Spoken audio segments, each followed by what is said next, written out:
All right, hello everyone, and peace of Christ, all of you. Please invite your friends, and if you are a Muslim, invite your 4 wives and your 4 mother-in-law and your 60 kids. Today, our topic is about what they call uh, human fraternity meeting. Hmm. Uh, just before we start, I don't want to see any comment against the Catholic or against the Protestant or against the Orthodox, etc. Because here we expose lies, we are not exposing the believers. So when we say the Pope, I don't mean the Catholic. When I say the Orthodox leaders, I don't mean the Orthodox. When I say the Jews or even the Hindus, I don't even mean the Hindus. I mean the leaders who they are attending there. So just to make it clear, anyone he will use a bad language or he will start saying lies, I will ban you. You see, the meeting called, it's supposedly about teaching tolerance. I don't tolerate lies. It doesn't matter who say it. So if you want to join the liars, I will ban you. Now, as we see in front of us on the screen, Dubai launched a big conference and they invited leaders from around the earth. And those leaders, maybe the most famous ones and people they focus on them is the Pope, but he is just one of many. There is Jews, there's a Christian Orthodox, there is a Protestant, there is. But for sure, always the spot of light will focus in the important ones. And the rest is just like ants to, to make the conference look better. It's like an open buffet, and we have to put some carrot. But everybody wanna grab, the coconut. So if we look in this, the propaganda, they will show us that United Arab Emirates is a country who always supports human rights. As an example, here we see Nelson Mandela. But Emirat was major of countries until now who own slaves. And actually, just a few years ago, they used to have children. They buy them from Thailand and Nepal for camel racing. The whole thing is nothing but a propaganda for the royal family of Dubai and for Islam. And those leaders who came there, we call them Christian leaders, and here I put between two brackets, they are doing a big favor to Islam. Because this is what will happen. Whoever watch this, he will believe that really Muslims are people of tolerance, and it must be true. Look, they are inviting Christian leaders, Jewish leaders, Hindu leaders, coming from everywhere, and everybody making his peace. And they respect you, they welcome you, and not only that, they will say to you in Dubai, there's many churches, and this is true. But what they will not say to you, that in Dubai, if you mention anything about the Prophet, you will disappear. If you are a Muslim who is apostate, you will be killed immediately. Even if you are an atheist, not necessarily someone he became a Christian or became whatever. If you announce that you are an atheist, it is the punishment is jail and you will disappear. So all this garbage in front of us is a shame. Whoever being involved in it is bringing shame to himself, not to the Catholic, not to the Orthodox, not to the Hindus. They are shameful people and they are disgrace for whatever they belong or they present. Nothing here but a lie.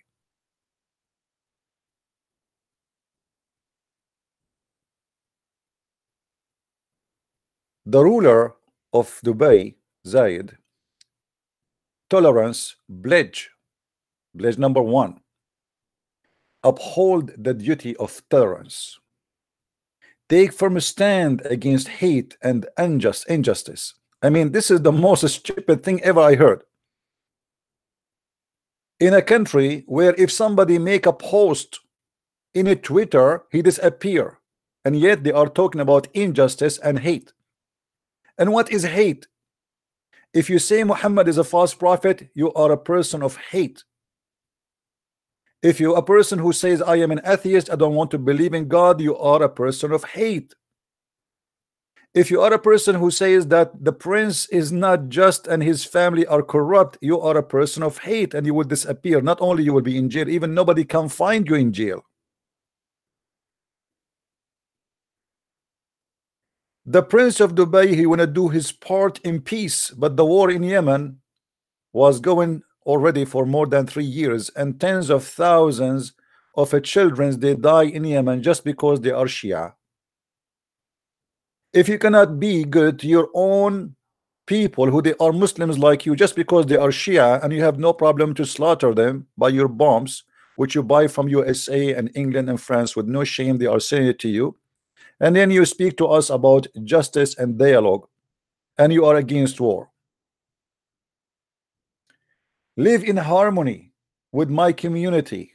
What community is that? All the Gulf countries, there's only one kind of communities. There is masters and there's slaves. If you are an Indian or a Filipino or from a poor country, they will give you a house in where you live like, I don't know, they put you in shelves. What community? What justice? What about the Sari? What about a human respect? What about treating people as a human? They treat you as a slave. Go and see what they do in Qatar. Go and see what they do in Saudi Arabia. They bring girls from Philippines and they rape them the second day.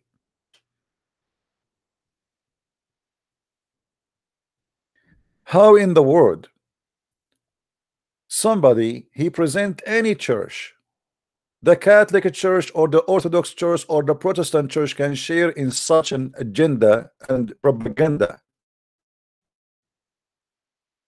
It's a shame. Are we going to sign an agreement that from now on I can convert to Christianity, or somebody want to leave a Christianity, he is free? For sure, if you want to leave a Christianity, you are more than welcome. Actually, there's a website. This is an official government website of United Arab Emirates, and guess what? Guess what? The guide how to convert to Islam. They spend billions of dollars as part of their budget to convert to Islam, and this is what this is about.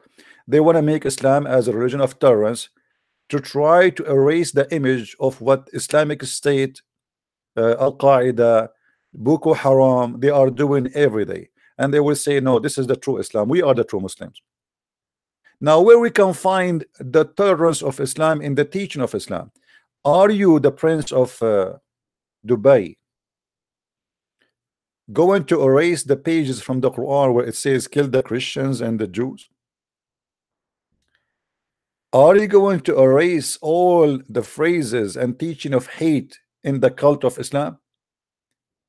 Are you going to make a law to say if somebody want to be an atheist, he is free? What this conference is about? This is why I called my video the Pope, the Protestant, the Orthodox, the Hindus, the Jews are doing shopping in Dubai. You see, I want to ask everybody, and I want everybody to be honest with me. If this conference decide to do it in Ghana, how many of those people will go? Nobody. Money, my friend, bring everybody. Arab Christian leaders, who I call them big hypocrites. Our Christian brothers and sisters in the Middle East are slaughtered, discriminated. They took our churches, they took our lands, and then they attend a conference about tolerance. And what? We are the one who will sign the agreement of tolerance, as if we are the one who discriminate them. You know what I mean?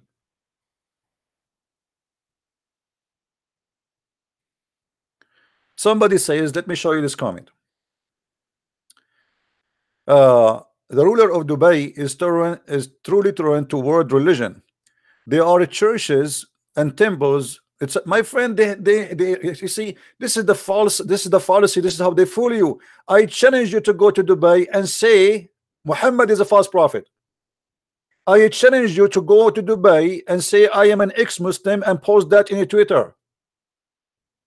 What tolerance you are talking about? This is hypocrisy. Those are already Christians. So you allow them to go inside a hole and say, okay, pray to your God there, because they need you anyway. All of Dubai is based on tourism and foreigners. This is not because they are tolerant, that's because they are smart. But can you, if you are an ex-Muslim, say I am an ex-Muslim? Can you post, go and see how many people arrested just last year, and many of them they are sentenced to 10 or to 15 years just because they made a post in a Twitter.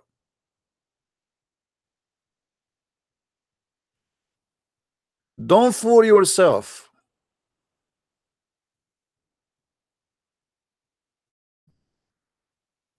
Having a church open is not a tolerance.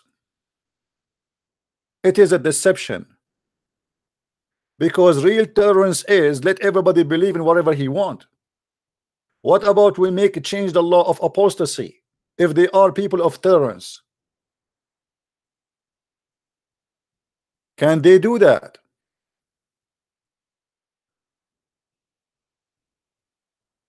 Somebody saying I believe that the Pope is doing hope for peace. My friend, you can do hope as much as you want, but you don't shake hands with the devil. How you shake hands with the people there right now as we speak? They are bombing Yemen and they are arming terrorists in Syria.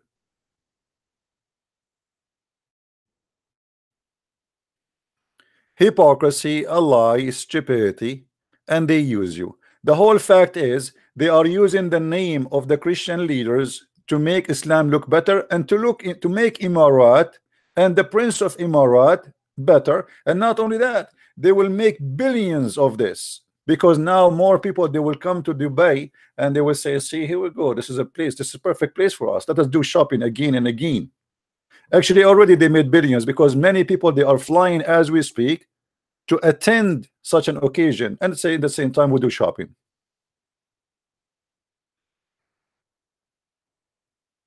So let us make it simple. I am a Christian leader. I go to Dubai and I shake hands with those who they are slaughtering the Christians, jailing them, persecute them if they are Muslims who left Islam. This is the situation in Dubai, and I challenge anyone to say to me this is not true. When you say hope for peace, and I shake hands with the one who will arrest somebody convert to Christianity, or he want to be a Hindu, or he want to be an atheist, what hope for peace is that? You are giving a permission for this person to do more crimes because you just approved him.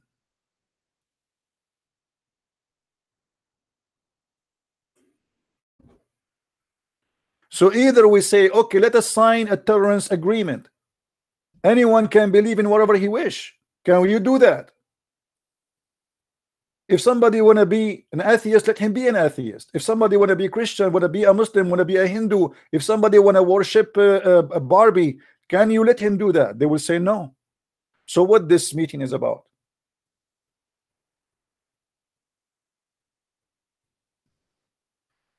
What this meeting is about? 13 countries where if you are an atheist, the punishment is death.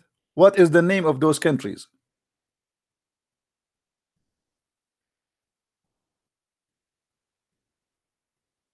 Afghanistan, Iran, Malaysia, Maldives, Mauritania, Nigeria, Pakistan, Qatar, Saudi Arabia, Somalia, Sudan, United Arab Emirates, and Yemen. And actually, the list is not completed. So what those people are talking about? The punishment is death if you are an atheist. You did not kill somebody, you did not rape somebody, you are a person who don't want to believe in God. The punishment is death. Do you see it? So what tolerance they are talking about?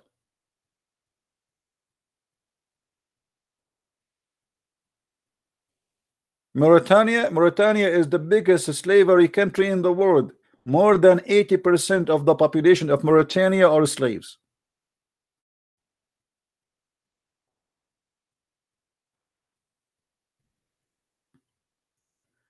We are not against tolerance. Absolutely not. We are Christians. Jesus, he said, like bless those who spread peace. But this is not peace. This is a piece of garbage. This is hypocrisy.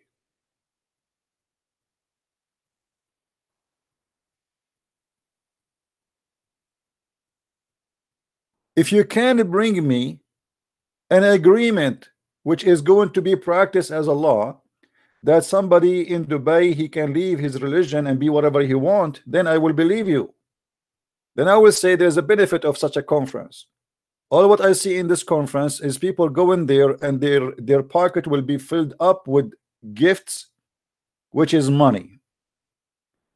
You know, they will not bribe those leaders, the Hindu leaders and the Jewish leaders, by giving a check. You know, it might be too much exposed. So what we will do, we will give them expensive gifts. If this conference decided to be done in a country in Africa, a poor country, how many of them they will go there? Nobody will go there. Money, my friend. You see what money can do? This is not a conference for peace. This is an official USA website, the State Department.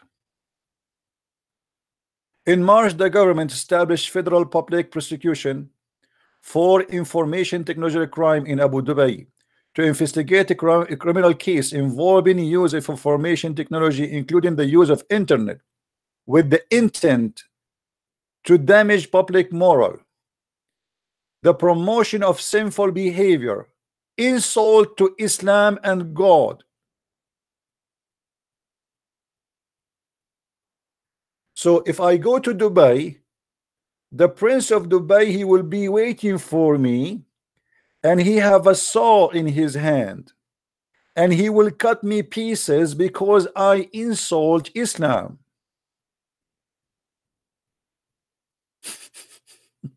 Am I lying?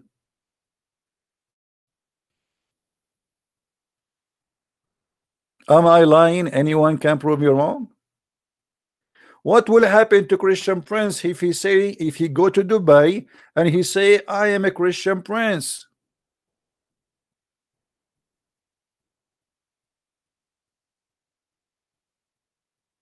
So what this agreement is about?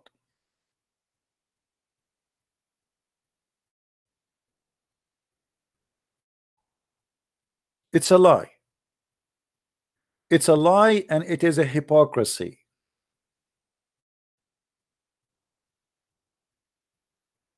The country two internet service provider, both linked to the government, use a proxy server to block materials demand or deemed, etc. Blah blah blah blah. And then it says, read carefully with me here.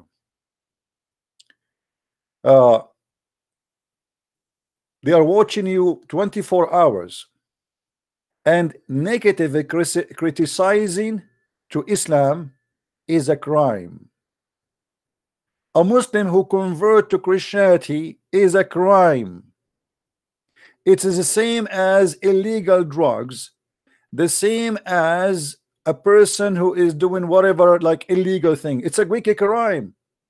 This is the country we are going there, and we are shaking hands with them, and we are taking pictures. And as you see, I will show you in the website here. This is an official website. You will see that the one who they are sharing in this crime, they are from all Christian sect and all religion. Hindus, Buddhas, Jews, I mean, you name it. Every liar. This is a Coptic priest. You see him? This is the Coptic bishop, actually. All kind of hypocrite. This is a Hindu one. Look at the Hindu guy. He was chanting in Dubai. It's a conference of liars. Hindu, Buddha, Jewish, Christians, and Muslims. All they meet together to agree, let us be hypocrite and lie to each other and say we have no problems. Do you see it?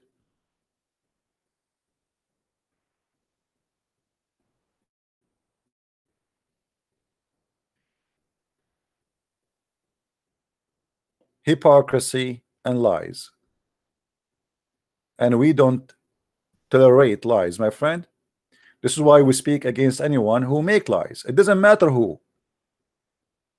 Sheikh Mohammed, he is the Prince of Dubai. We welcome the Pope Francis in Dubai.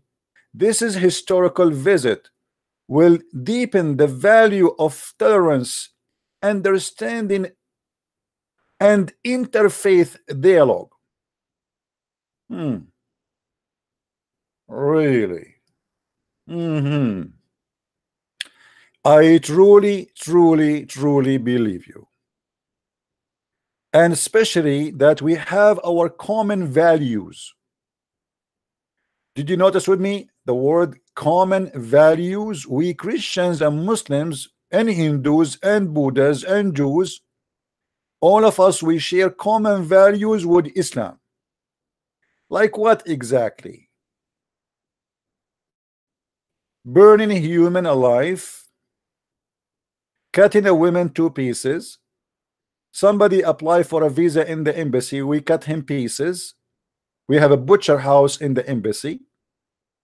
Somebody he insult the prophet, we burn him in the street. Somebody he say he's a gay, we throw him from fourth floor. Somebody he say something, a comment about the prince of the ruler, he disappear him and his family and nobody knows where he is. I mean, obviously we share a lot of common values.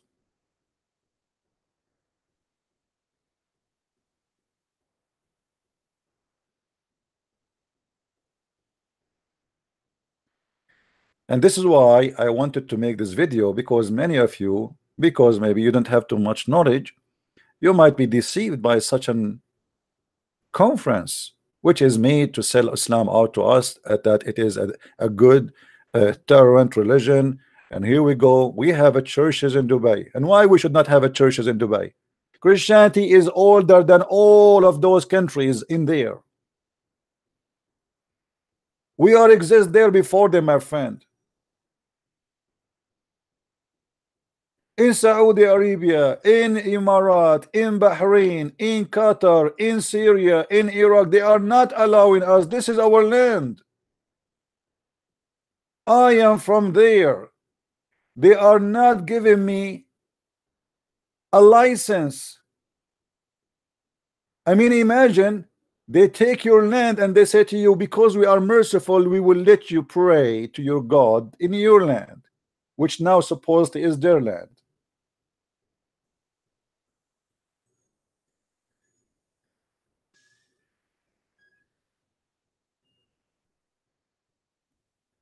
So we have to be careful. Yeah, we cannot compare between Saudi Arabia and Emirat for a reason, my friend. There is a reason. All of them, at the end of the day, all of them, they are the same. Emirat is a small, tiny country, and they have no value if they don't do tourism. A huge marketing. They have a free zone. This is why Emirat is Emirat today. Because if they want to do what Sharia law do, nobody will stay in Emirat for 1 second. This is why there's nightclubs in Emirat, there's bars in Emirat, but this is all is fake.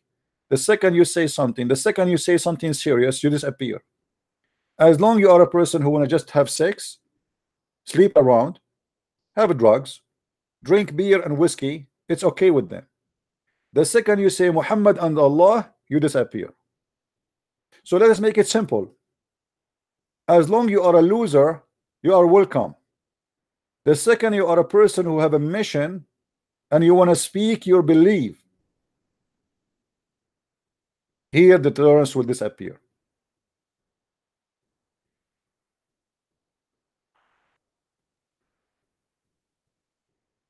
So we are not stupid, and we will not accept such a thing. And again, I don't want people to make comment against the Catholic, because as you see, this is not a Catholic thing.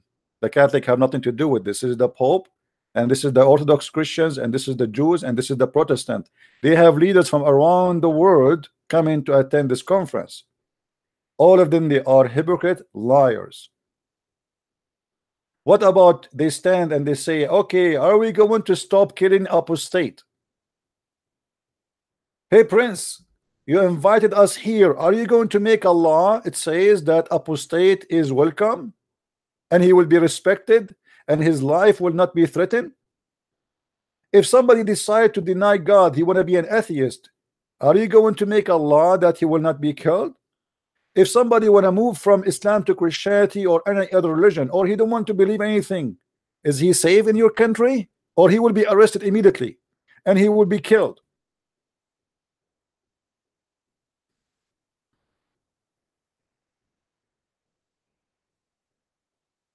So my friend, don't let the liars deceive you. Dubai is like a grave. They cover it by marble from outside, but the inside is a grave. It's a dead land. There's no freedom. It is all about hypocrisy. Let us lie to each other. Let us give a hug to each other. Here we go. The Muslim and the Christians, they are hugging. How truthful that is. In Egypt, they are burning churches, killing Christians every day.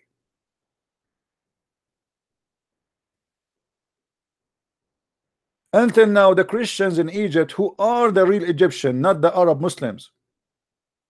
The Egyptian Christians are the real Egyptian. They took their land and now they cannot even build a church. It takes years to get a permit to change the faucet. You are not allowed to change the faucet in a church without the permission from the government.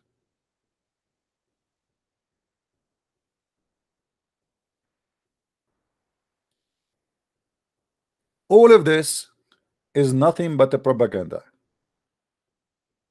And the whole idea is to make you believe that Islam is a religion of tolerance and Dubai is a wonderful place to be.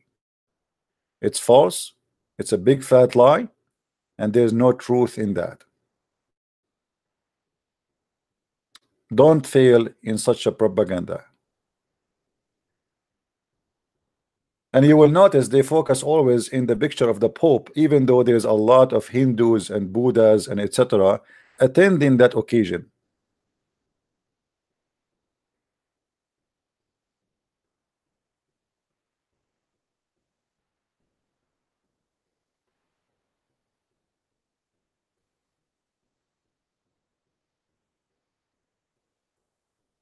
Be careful, my friend, and don't let the liars fool you.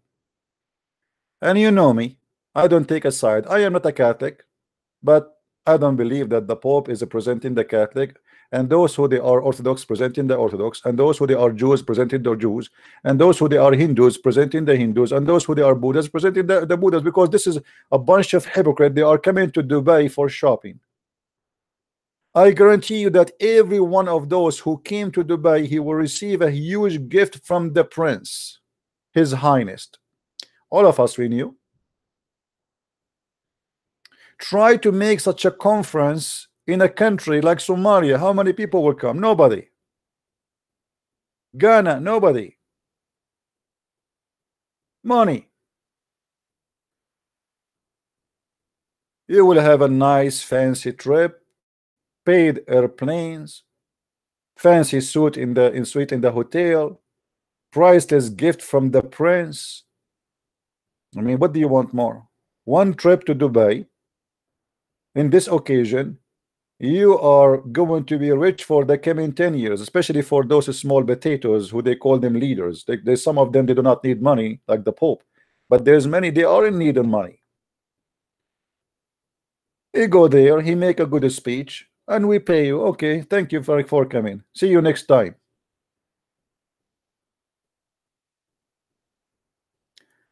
Money, my friend, money.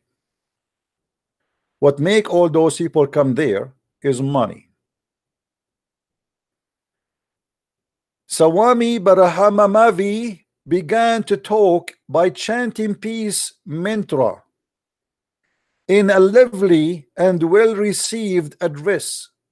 He said the world was building them parks, video games and hotels, but asked why some of the most popular selling medicine were antidepressant. I mean, look what is this?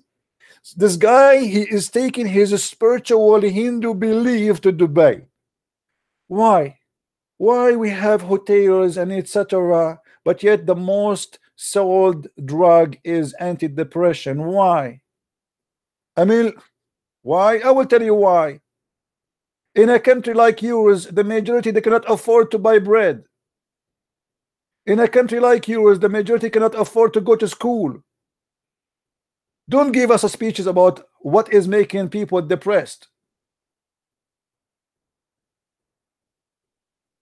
What hotel? What parks?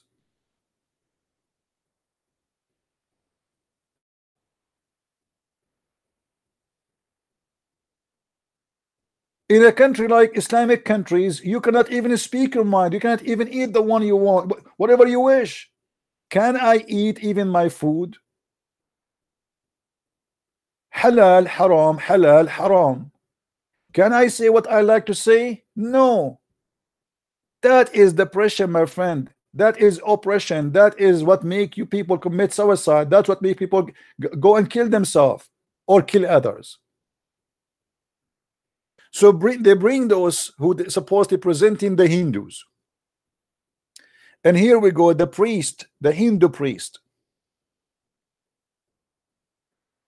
The Hindu priest, although recalled the meeting with Sheikh Mohammed bin Zayed, the crown prince of Abu Dhabi and the deputy supreme commander of the armed forces, blah blah blah blah. The protocol told us that we are not supposed to talk to the crown prince. I said, what if the crown prince talked to me? This is deep. I have to admit that this Hindu priest is deep. He is deep. The protocol said you should not talk, like you see, because they are small. The Pope can talk. You are small. You are tiny. You know, like you are not allowed to go and shake hands with the prince. There's devil. There are ranks. What is the tolerance? They are saying to them in the paper they receive, you are not allowed to talk to the crown prince. What kind of tolerance conference this conference where they are saying to you there's a master and they are a slave. He is a prince and you are no one, and you cannot get close to him.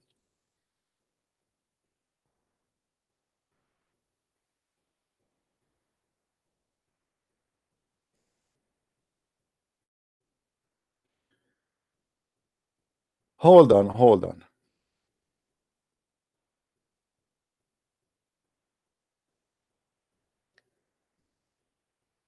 Imam Ali Al-Amin, Lebanese scholar and member of Muslim Council elders, said too often religion has been used to justify war. Look who is talking. I mean, look who is talking.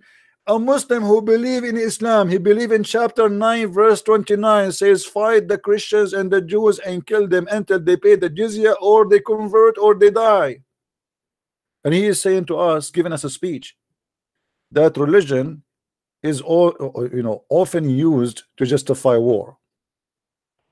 Islam is not responsible for war launched under the name of any aggression, nor Christianity. Look at this. Here we go.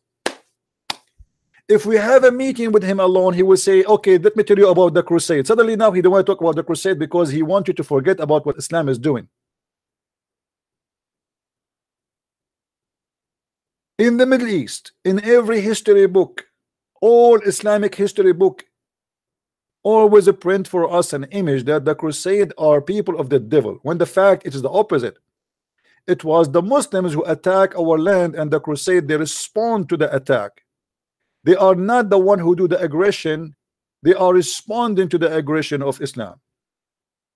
Even in Europe, even in America, they teach you that the crusade are very disgusting, bad people, a bunch of criminals. The fact, if not the crusade, you will be a Muslim today. The fact, if not the crusade, you will not be free today.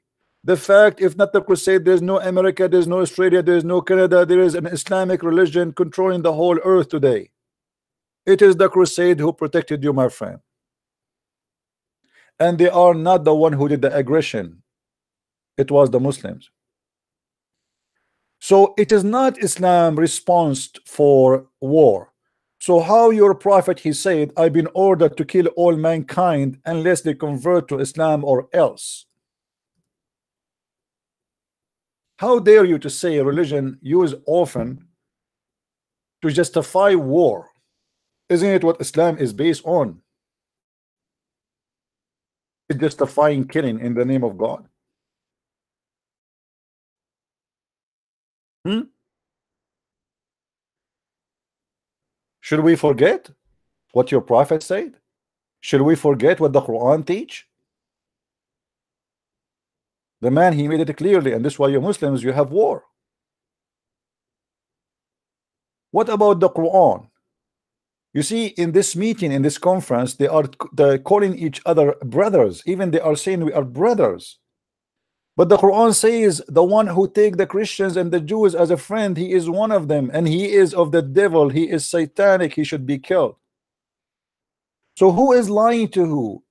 It's a competition of lies. This is not a conference of tolerance. Is that Quran? Oh, the Muslim, they will say to me, this is a weak hadith. But this is Quran. This is Allah saying that. Was that temporarily for the time of Muhammad? No.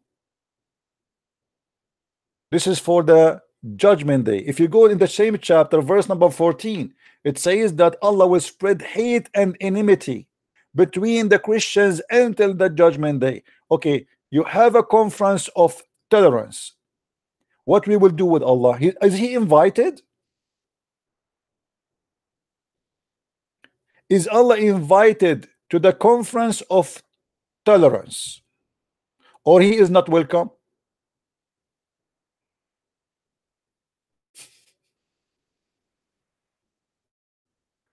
Sometimes we do not know what to say. I mean, they are making guys. Does it say enter judgment day? Does it say there? Because the Muslim, they might say to you, oh, this is in the time of the Prophet, as always they lie. Does it say this is until the judgment day? Allah have a plan for the Christians to spread hate between them until the judgment day. So now, can we invite Allah to this conference of tolerance, or he is not welcome?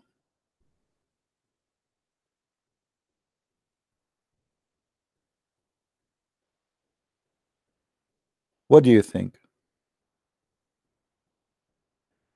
Based in the rules and the pledge of the Prince of Emirat, Allah is not welcome because he teach hate. And not only he teach hate, he is the big boss for hate. He is the one who supply hate. According to the Quran, Allah is the hate vendor. So we string them with enmity and hatred between the one to each other to the day of judgment.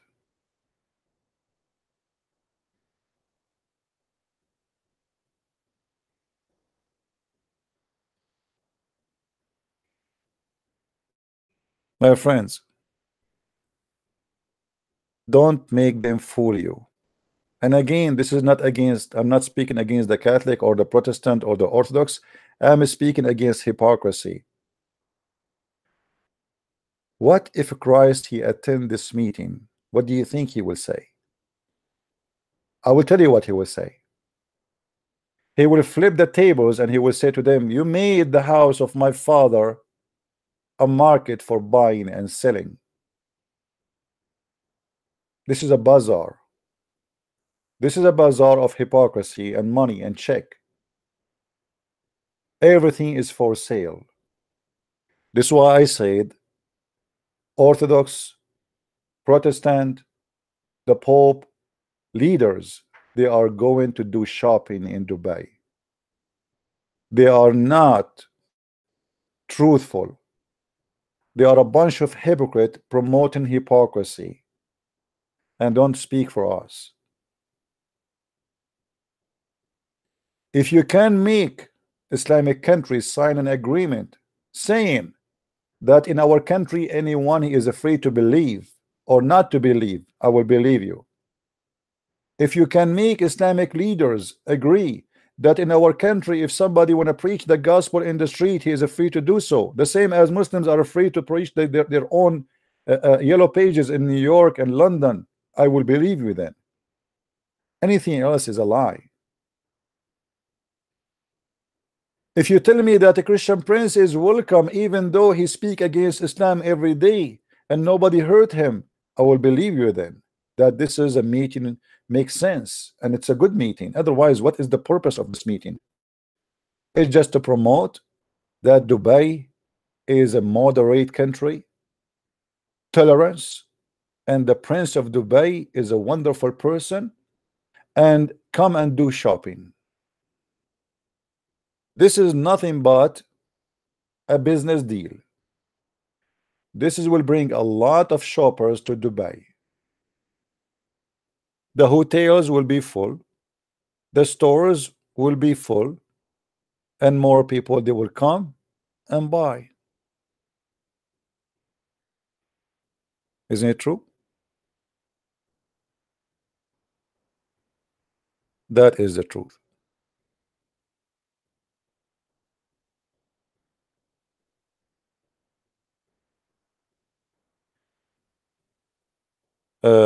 We have a guy, his name is Adnan Rashid. Look at this kid. I don't think this guy, I mean, people they use names, we don't know if this is Adnan Rashid or not. I respect him if he come to the speaker corner. Speaker corner is for kids, my friend. It's not for me. What speaker corner? Where people they go and shouting. You want to call me, call me. What you can say to me in a speaker corner, you can say to me here. Why I want to fly all the way to somebody told you that the speaker corner is next to my door? Somebody told you I will take the bus and I will be in speaker corner, or you are certified donkey?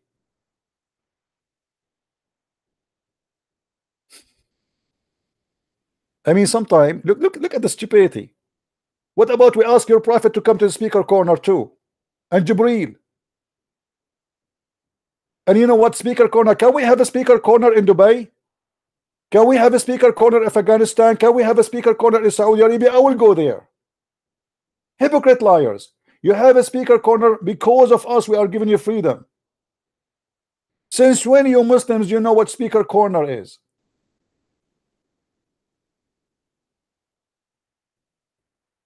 Do you see the hypocrisy?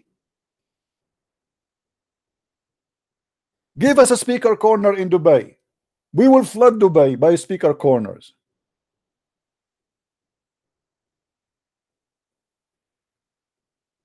Cowards.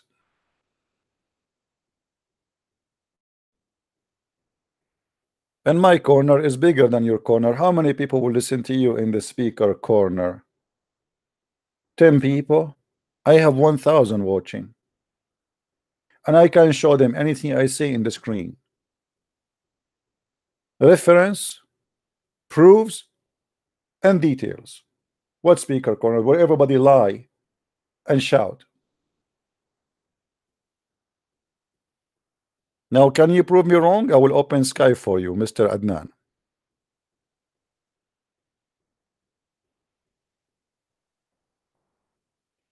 Is your speaker corner bigger than mine? Is it?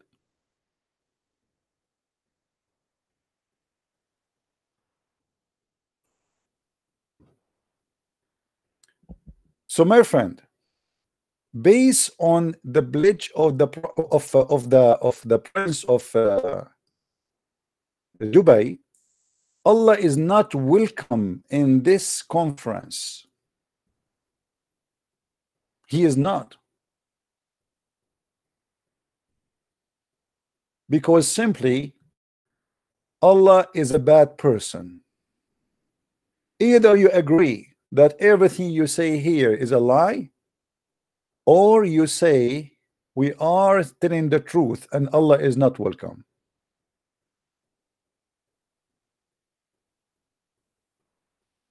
Global conference of a human fertility pillars. We have a pillars. Here we go. Promises of a human fertility. Joint responsibility to achieve a human fertility. Human fertility challenge and opportunity. You're right. I mean, I have to believe you. That's it. I mean, as long you repeat it many times and you translate it to Arabic and to English, that's me. It's true.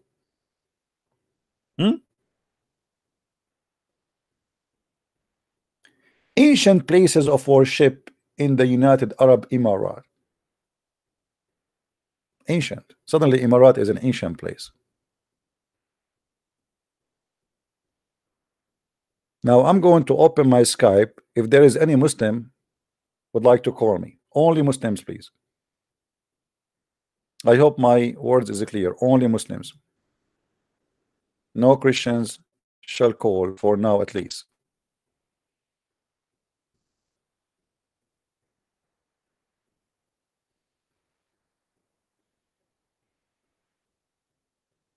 All right, our Skype is coming.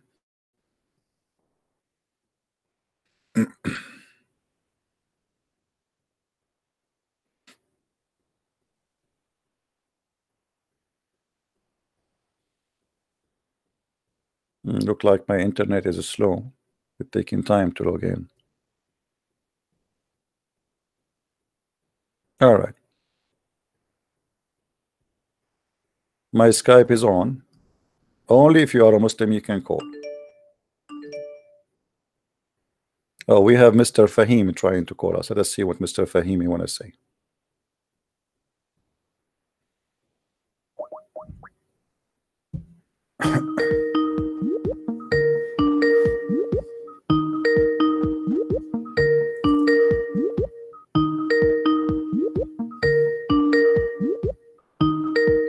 Answer, Fahim.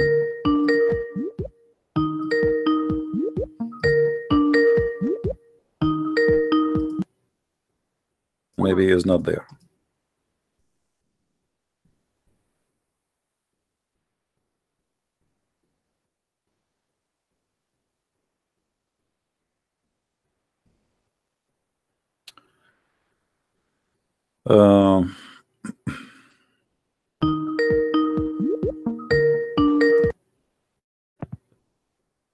Hello?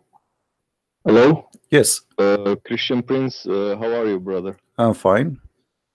I am an ex-Muslim from Morocco. All right. Good to have you, my friend. I want to talk about the Bible. All right. So there is this verse in the Bible that say... what do you think about Muhammad, my friend, before you talk? He's a false prophet. Don't worry, I'm not... Why you think he's a false prophet? Yeah, because he say like... I don't know, false stuff and, you know. Okay, go ahead. What is your question? So they say that some verse in the Bible talk about coming of a prophet which is named Ahmed, or I don't know, Muhammad. But you say it's not true, yeah? Because I also believe that it's not true, but what does this verse talk about? Like, who is this Ahmed that is going to come? You see, when somebody says that Muhammad is mentioned in the Bible, that is a very clear sign that Islam is depressed and it is facing bankruptcy. Because why I need to find the name of their prophet in my book if they are sure that their prophet is a prophet? But because they are desperate trying to find a way to prove that Muhammad is a prophet, they look for verses in the Bible speaking about people cannot be Muhammad. As an example, they say the comforter is Muhammad, but the comforter, read the verse after it, it says that this is a spirit. Is Muhammad a spirit or a man? They say he is the comforter, No, but it says that the one who will send that is, you know, is going to glorify Jesus, and the Father will send him to glorify Jesus. So do Muhammad believe that Jesus is God? So those are silly people, stupid people, do not even know. They are insulting their prophet, because by saying that verse, speaking about Muhammad, you just confirm that Muhammad worshiped Jesus. Or they say to you that there's a verse that says that there's people who they cannot read, they cannot, the book is sealed for them. But this is a verse about the hypocrite. They say this is about our prophet. I agree, this is about your prophet. I mean, this is stupid. So I feel sorry for the Muslims trying to find their prophet in our book, but they cannot find anyone except hypocrisy. But I mean, the word Ahmed does mean something in Hebrew or something, right? My friend, because it's mentioned in the Old Testament, I think. No, that's not true. The word Ahmad is not. It's a Muhammadim, and Muhammad in the Hebrew, like the praised one, yeah. Yeah, Muhammad in Arabic is the praised one, but in the Hebrew it's like a rat, or like you know, the kind of rats or mice. is not a praised one. Uh-huh. So it's different word. It's an insult. I'm not sure really. Let me remember what. No, actually, I think Muhammad. No, Rat is Akbar. Uh, Muhammad bin what? Let me remember. Yeah. I really forgot what is the word. You know. But anyway, okay, let us say that they are saying that there's a guy, his name is Muhammad, but that is Song of Song, the same guy who mentioned it is Deedat. He is the same one. He said the Song of Songs is a book of porn. So Deedat for 20 years was saying, aren't you ashamed to read the Song of Songs? Aren't you ashamed? Can you read? Go and watch the videos. Can you read those verses to your child? Then suddenly somebody told him that Muhammadim is the Song of Songs. Suddenly the Song of Songs became holy. Hypocrite liars. Yeah, I know. You know what I mean? Like, the Song of Songs is not about a man, it's about Jerusalem. The king is praising his city, praising his, it's a poetry, have nothing to do with any man.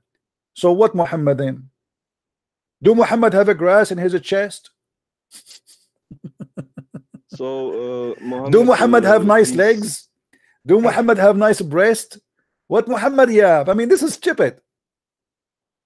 yes, but Muhammad, his original name was Qatham. like Qatham. Qatham, yes. Qatham ibn Abdullah. Okay. Yeah. Yeah.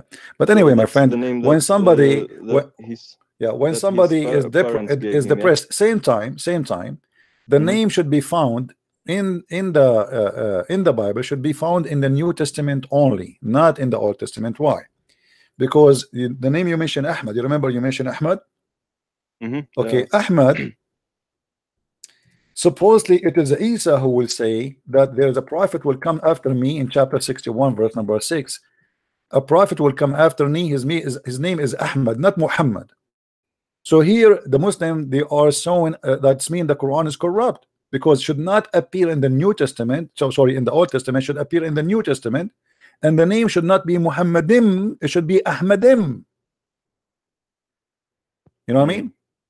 Yeah. So it's a stupid, and same time, okay, let us say it's mentioned somewhere. Like I saw Zakir Naik saying to a Hindu guy that the word Muhammad is mentioned in the Hindu scriptures too. But Muhammad in the Hindu scriptures, it was a demon. He is an evil demon. I mean, this is how desperate they are. In the Hindu scriptures, yes, there's a word Muhammad, and he is saying, this is my prophet. But in their Hindu scripture says that Muhammad is a demon, evil demon, who was going to be burned, etc. So this is how desperate they are. So they just take like everything, even if it doesn't like make sense or whatsoever. You know, As long as in the it, Middle East, you are a Middle Eastern like me, right? You are from Morocco.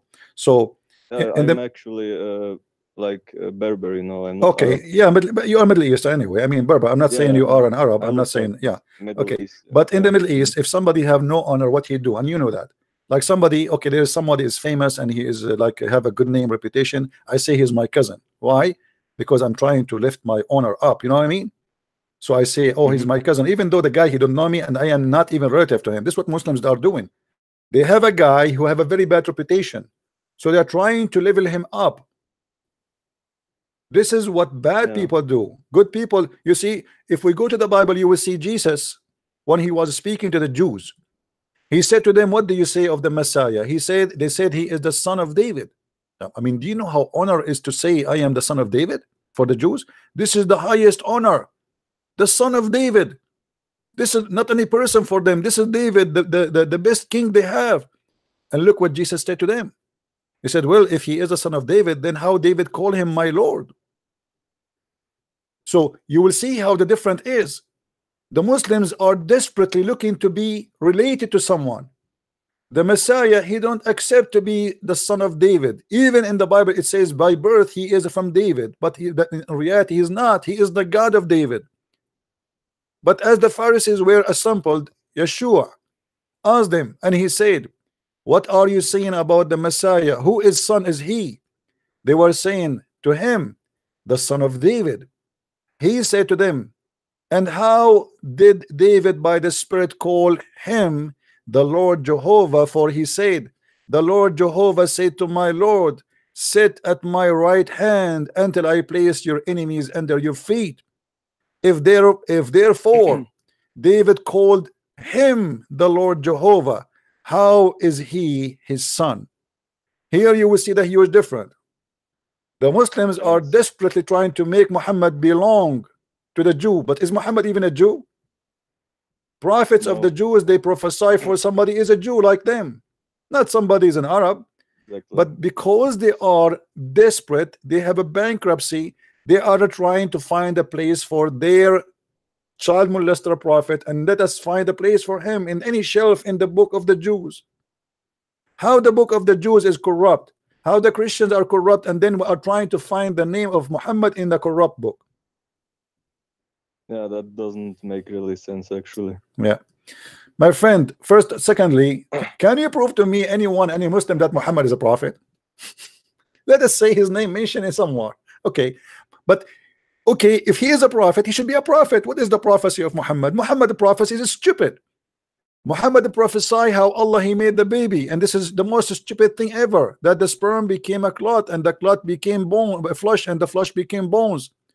Muhammad he claimed that women have a sperm coming from their ribs, and the man have a sperm coming from his backbone. Look like Muhammad never heard of something called testicles, and his God he never heard of it too. So when But somebody, can I say something about that? Like the Muslims say that when they talk about coming from the ribs and the backbones, they say that the baby is formed from a bone that is like in the back, you know, like between the what bones, my friend? That's a yeah, good one. that's actually what they say. Like No, my friend. First of all, the verse is clear. You know, if you speak Arabic, the word taraib is the location of the necklace specifically, not all the ribs. You see what the women when she put so the you cannot necklace? say for the man, yeah. No, the taraib is for the women, and the backbone is for the man. Okay. So it coming from between a sulb, which means the backbone of the man, and a taraib, the location of the necklace of the women. So Muhammad he taught, and we show many hadith about it. Muhammad he taught that women, her sperm, she have a sperm, and men they have a sperm. And Muhammad he claimed that if the women have orgasm first, the baby will be a girl. If the man have orgasm first, will be a boy. And this is again prove Muhammad to be a false prophet. And this is even not only funny, it's the most stupid thing ever. The messenger of Allah said, the man's water is thick and white, and the women water is thin and yellow. Whichever of them comes first, the child will resemble the parents. Where Muhammad he got this information from? From Allah. I mean, here we go. They are trying to find the name of their prophet in our book, but can they find where the stupidity of Muhammad is coming from? Yeah, exactly.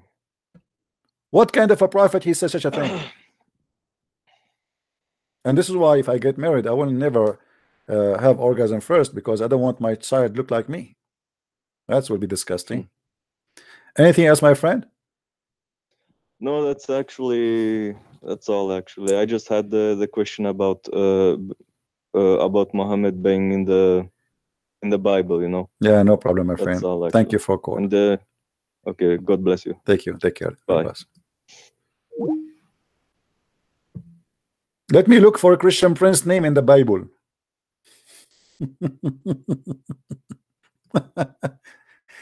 First of all, explain to us the stupidity of your prophet, then tell us where we can find his name. The Muslim, they spend the day trying to convince us that because they have one God, that means this must be the true God, but your God is stupid. What kind of God he taught Muhammad this? Here we go, you have one God, but he is the most stupid God ever.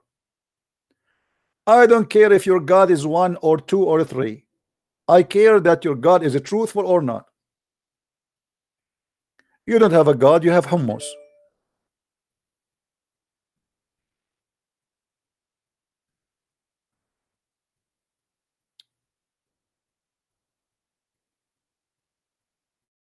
Can you call my Muslim friend?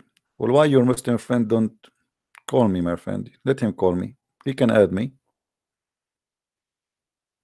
You can add me and call me.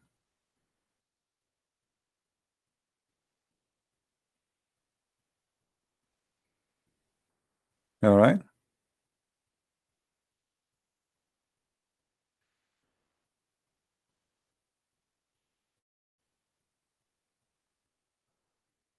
Hmm.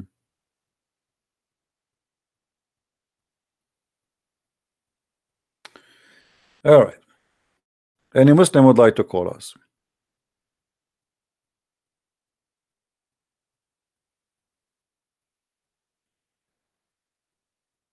Yeah, I called Fahim. He did not answer.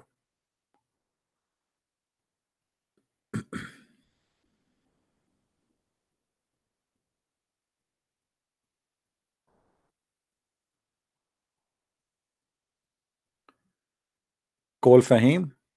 Well, I called him already. He did not answer. Let me do it again. I will charge you for the call, okay?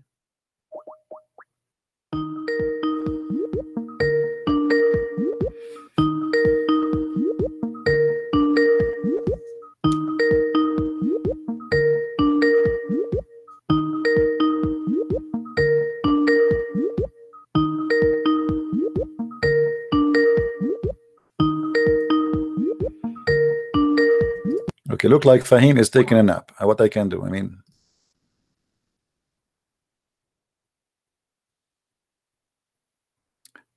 do we have any Muslim would like to call us?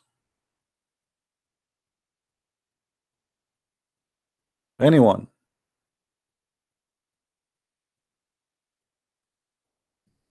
Who is a smart Muslim? He think that Allah is God. We have a request from a Christian friend here. Um, and let me give you his page.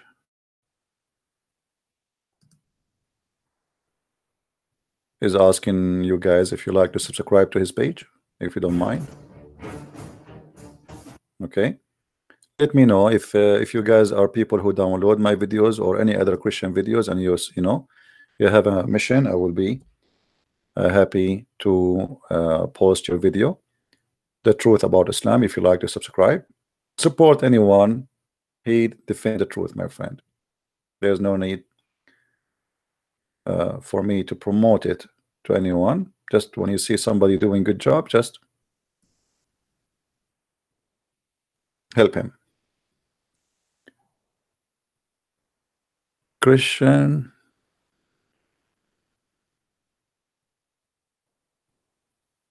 What this guy is saying. Do we have any Muslim?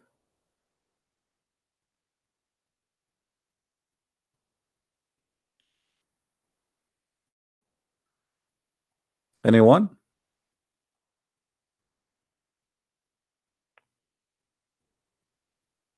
If you are a person who don't look good, I advise you never have orgasm first, please.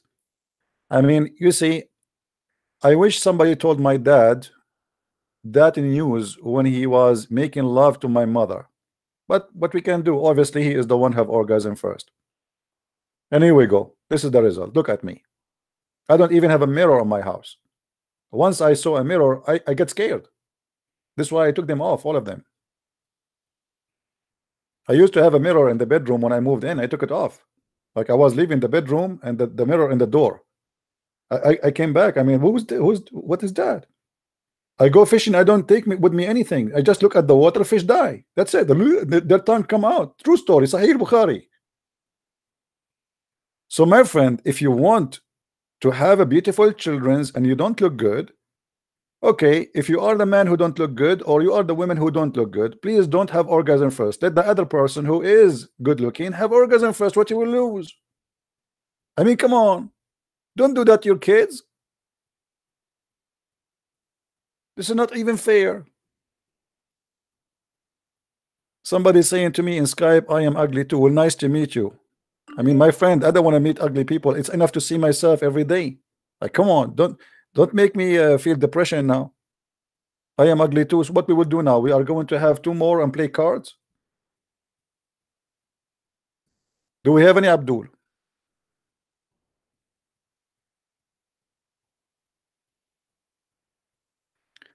I mean, if you are seeking a prophethood, a prophecy, this guy, he can beat Ezekiel easy. He can beat Elijah.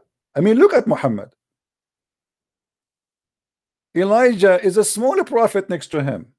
I mean, look at this. How he knew that? Unbelievable.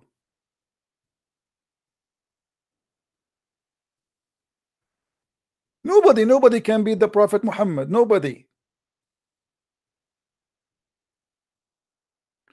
And by the way, right now, all universities in the world, they are teaching people how to have better look children's using the statement of the Prophet. Not only that, the Prophet, he taught us the medicine to fight cancer, AIDS. Look, there's a video about it. I can show it to you. What is the statement Muhammad he did say? Change the whole world. It's a prophecy about what? About a fly. About a fly. Read this. I mean, how the Prophet he knew this? Brother, how the Prophet he knew this? Do you see it?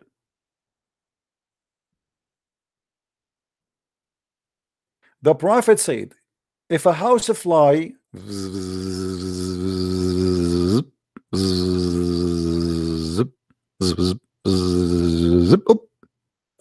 sorry guys, the fly fell in my soup and now I cannot take it off right away. Don't do that. You have to dip it first. The Prophet he said the following. Read with me carefully. This is science. The Prophet said, the second you say the Prophet said, that's it. That's God is talking. If a house fly falls in the drink of any one of you, he should dip it, and then drink it. You dip the fly, you have like push it down, like, and the fly will say to you, why you are pushing me down? Why you are pushing me down? I can't breathe. The fly now is under the drink, under the soup. The fly trying to breathe. I mean, like, why this human being is pushing me down? The poor fly do not know that this is the order of the Prophet Muhammad, peace upon him, and this is scientifically accurate.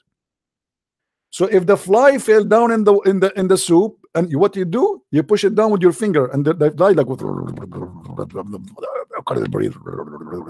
and you know, like, I feel sorry for the fly. I hope the fly she can breathe for long under the water. I mean, that's really risky. And then, brother, after you dip the fly in the soup, brother, you take it off and you throw the fly. And now your drink is safe and secure because the Prophet, he said, because one of the wings has a disease and the other one has a cure. Unbelievable. Look at this, man. That is science. That's not only science, this is beyond. This is science and beyond, like not like a bed and bath and beyond. No, this is science and intelligence and beyond.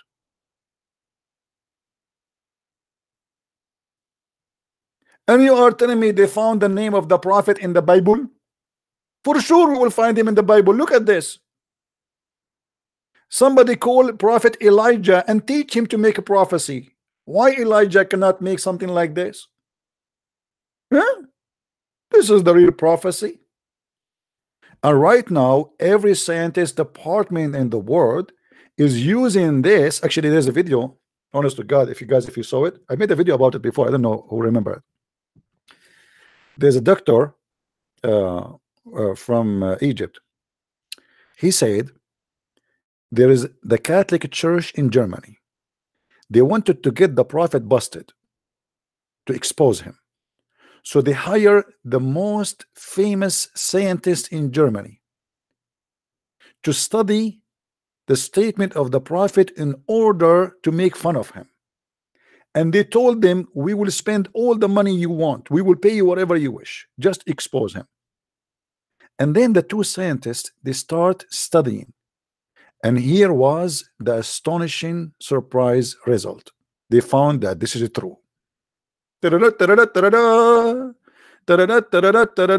only that, After those two scientists who they are paid by the Catholic Church because they don't like Islam and they hate the Prophet Muhammad, peace upon him, they discover this. The Catholic, they told the two scientists, please, please, please don't tell anyone. Please don't tell anyone.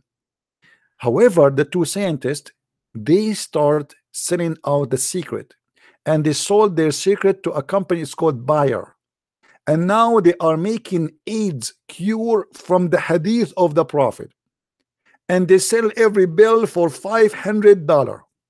And this is in the video of the Muslims, and for sure this is a true story. And a Muslim will be watching TV, they will look like, what, really? The Catholic did that? They hire scientists to expose the Prophet of Allah and they got busted? Allahu Akbar, Allahu Akbar. uh, I want to go to Dubai and I want to ask them, why you don't have a fly in your soup, you idiot? We need a soup with a fly, because here we go, this is how we can find the disease there. One wing, I mean, look, do you see where is the disease is? In the wing. Wing, wing, wing, wing. The wing of a fly is the most clean place, actually.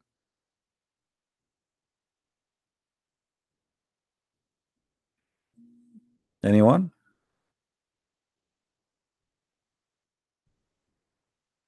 What do you mean, Israel? They might have a cure for cancer. I can fight cancer easy. Just say inshallah. Say inshallah, cancer is gone. In the Middle East, we say inshallah, electricity will come, never come. Inshallah, we will have the road fixed, never fixed. Inshallah, we will have better schools, never come. Inshallah, inshallah, everything is inshallah. This is why nothing is working. You call the electricity department, he says the electricity is gone, you know, we want to cook. For how long is it going to be? He said to you, inshallah is going to come soon. The second he said to you, inshallah, it's mean go and take a nap, like, or immigrate to a different country. That's it. It's mean it's never coming. Do we have any Muslim inshallah wanna call me? And inshallah you will win if you call me, and inshallah you will have answers. But the most hilarious inshallah I ever watched, it was the news in Saudi Arabia for weather. The guy in the news station, he say, inshallah, inshallah, if Allah will, tomorrow we might have wind in the speed of a 20 mile an hour, if and only if Allah will. And inshallah, we might have rain, if, and for sure, please, if the guy, he have to say Allah will every 2 seconds, otherwise they will kill him, because then he is saying he predict the future. You cannot say tomorrow we will have rain. You have to say inshallah, otherwise they will kill you. Unbelievable. Do we have any Abdul? Who is inshallah will call me? Huh?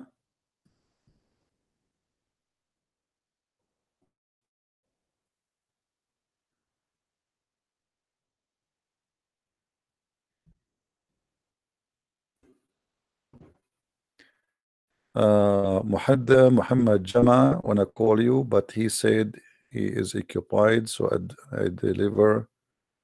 Here's a question. He left Islam. Okay, and he want. Okay, I don't know what he have to call me. I don't know what you know, what wage war. You wanna fight Islam? Fight it by saying speaking the truth. That's it. Right now, I'm waging war against the devil. Uh,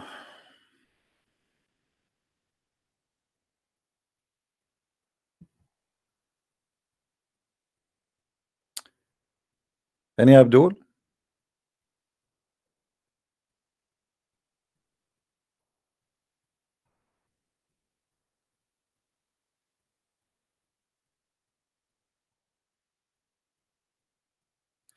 Somebody saying to me, I am an Orthodox, a Greek Orthodox. Do you want to hear the Orthodox side? Please don't separate brothers and sisters. We have to be united. My friend, thus Christian Prince is the last one who divided Christians. All of you know that, right? So if I say that Orthodox leaders, Protestant leaders, the Pope doing shopping in Dubai, I am not dividing the Christians. I am exposing your leaders. Whoever attend that meeting is a hypocrite. What does have to do with you as an Orthodox? I am the last one to say that to me. I ban anyone who attack any Christian group. All of us, we are Christians. It doesn't matter if you're Orthodox. For me, if you mention to me that you're an Orthodox or Protestant or Catholic, I ban you. Because I don't believe in those names. I believe that all of us, we belong to one universal church. That is the Church of Christ. When the Lord, he gave the tongues of his apostles, the language of all mankind, that day the church became universal. And all of us, we belong to one church. And all of us, we have one Lord. So don't mention to me what church you go to. I don't care. You can tell me what you believe in and what's your fruit. Jesus said, from their fruits you shall know them. Not everyone says to me, Lord, Lord, enter the kingdom of my Father, but the one who do his will. So you are Orthodox, Protestant, Catholic, who care? You might be a scam, you might be a liar, you might be even following the devil, but you think you are a Christian if you don't have the fruit of Jesus. And what is the fruit of Jesus? Say yea, yea, or nay, nay. And anything else is from the devil. Don't lie, don't follow liars, and don't promote lies.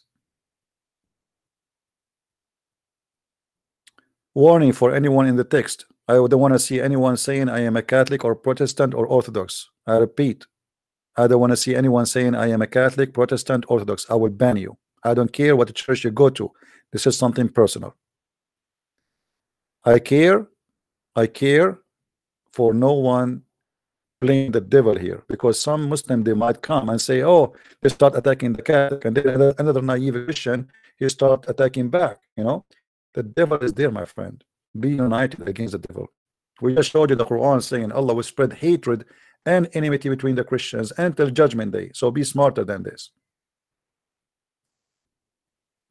A Christian person for me is not someone he is following a priest, is someone who is following Christ. And I advise you not to say I am a Catholic or Orthodox or Protestant. I advise you to say I follow Christ. All names, all mankind are sinners. So why you want to follow a church name led by sinners? Follow the Church of Christ, which is Christ is the Lord of it. No bishop, no pope, no priest. It doesn't matter if he is a Protestant, Orthodox, Catholic. All are sinners and no one is good save God. You put your trust on me, you will be disappointed. You put your trust in the Lord, you will never be disappointed. Now, do we have any Muslim here?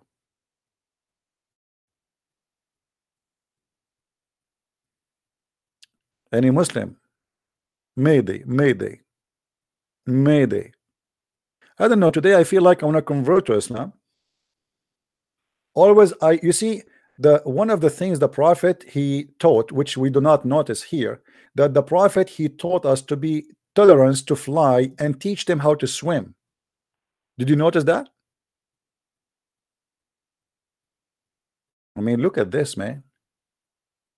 Many of you do not notice here that we are giving a free diving and snorkeling lesson to the fly. The fly is in your drink, and now you need to help the fly to dip it, push it down. The fly, because if it's lightweight, cannot go down. The fly, she wish she can go deep in the water. She never be able to do that. But because of the mercy and the intelligence and the science of the Prophet Muhammad, now we can push the fly down, and the fly, for the first time, she will see the aquarium down there. Unbelievable. I'm really convinced that the Prophet is a prophet, by the way. And for sure, such a person, his name is mentioned in the Bible. I mean, look at this discovery. I mean, don't he deserve to be in the Bible, even in the first page in the Bible?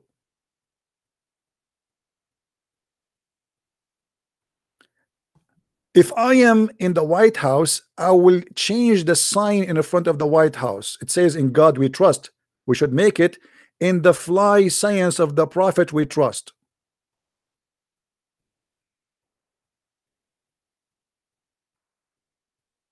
We have to be truthful, my friend. I mean, you cannot fight the truth. Look at this. Hmm?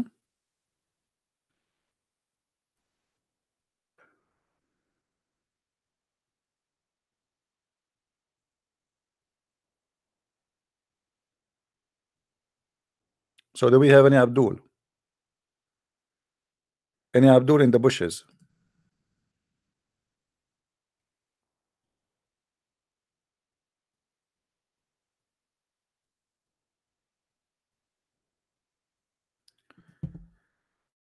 Um,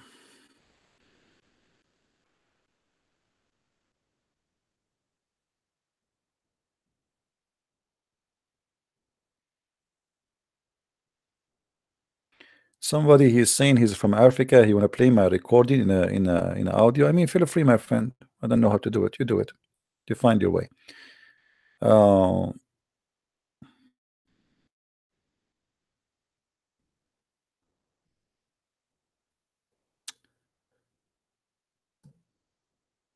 Let us see.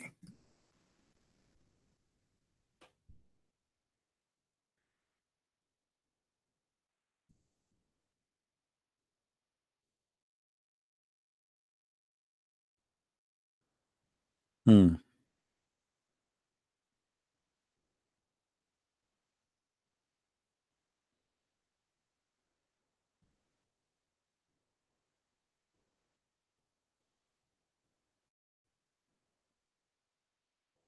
Sorry, guys. I'm trying to find a customer. Until now, I did not find even a fly. Uh, I just want to comment on this. What if everyone demands Sharia law in every country of the world except Muslim countries? But why? But only for Muslims, other religion exempt. My friend, the Muslims themselves don't want Sharia law. Where is Sharia law in all Islamic countries? Nobody practices. Even Saudi Arabia. Even in Saudi Arabia, Sharia law is not practiced. All of it. It's like 70% of it. What is Sharia law in Kuwait? What is Sharia? They practice only things, little things, like the law of apostasy. Did you hear anyone is paying jizya in Emirat? No. When the last time you saw people being stoned to death in Emirat? So they don't really. I mean, Islamic world today is different from far away from Sharia law, but still it is ugly. Still it is ugly. All right. Uh,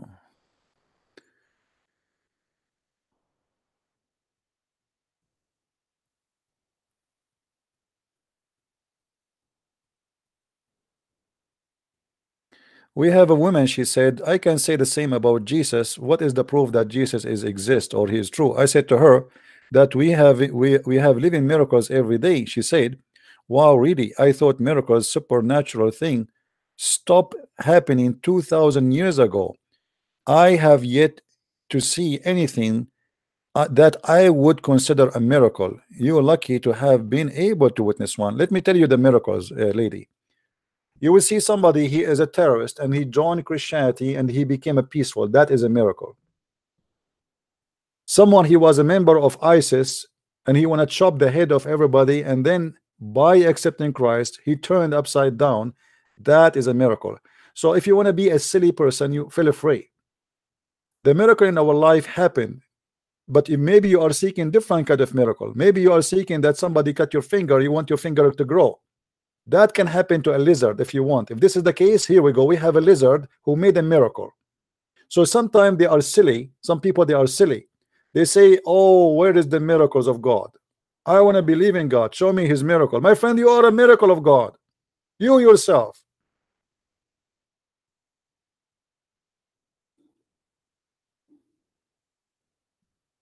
When somebody want to say to me, I don't believe in God, and then we find that everything around us prove that God is exist, and they say to us, how come natures of things like this they are similar? Because the maker is one. We have one signature. This is why there is a lot of similarity. because the creator is one. Let us see. I appreciate if people don't say to me hello in Skype, please. I want Muslims to call me only. Somebody asking me, would you like to consider making tafsir in the Quran? Well, in the Quran I'm doing right now, the translation, I'm adding notes, which is equivalent to a short tafsir. So it's not a full tafsir, but just to make connection between the dots. Okay.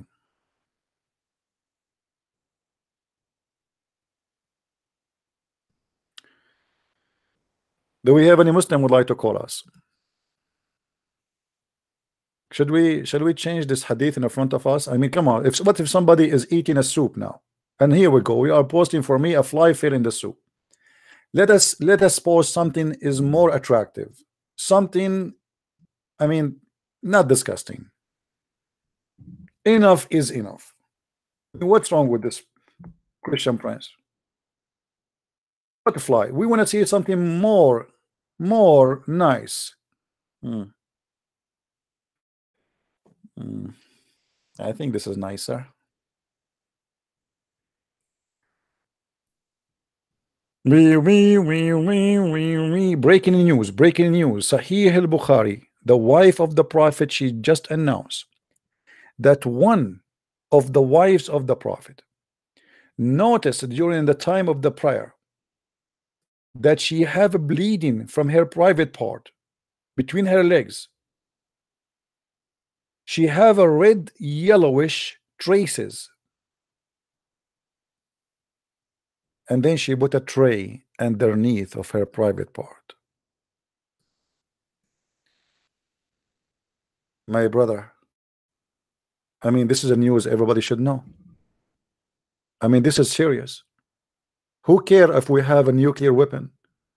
Who care if people die from cancer? Who care? We need to know about the yellowish blood coming from the vagina of the prophet wife. And I want to know right now, what is the tray brand she used? I want to order one. 1.4 billion Muslim, they are now reading this, and we have to know this. This is not, you cannot hide the truth, my friend. This is God. This is God. I mean, you cannot find any prophet. The family of the prophet, they are interesting too, not only the prophet himself. I am glad that the prophet wife, she did not say that one of the prophet wives, when she was having her period, a fly stopped in her or on her I mean, what is that, man? What is my ID? A debate TV. Before you search for my name, don't forget to say inshallah to find me, because many Muslims, they try to do that, but they don't find me because they forgot to say inshallah.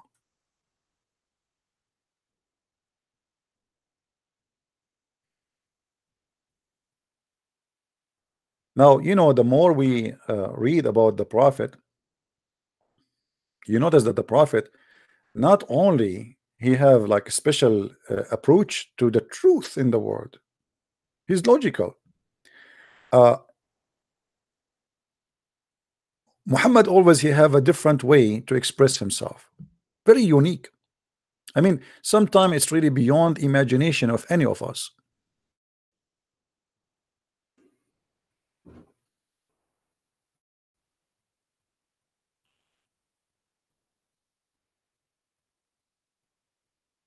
Any Abdul would like to call us?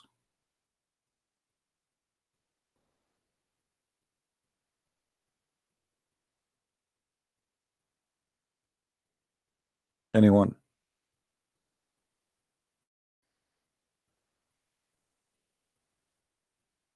Nobody?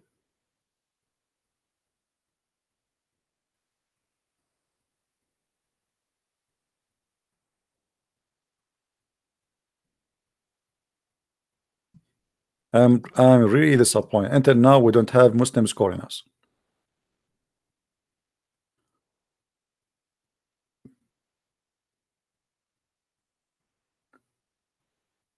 Anyone? You know, people, they are making donation for me. I really appreciate them, but remember, I cannot promise you heaven. You can go to heaven guaranteed if you make donation to Allah. Have you ever heard of a God he asked for a mortgage? He want to get a loan? And if you donate to Muhammad, Allah forgive your sin guarantee. If you donate to Christian Prince, sorry, I cannot help you. I'm just giving you a disclaimer. You know what I mean? This is how you know if somebody is a scam. Since when, if I donate to you, you promise me heaven? That's happened only in Islam.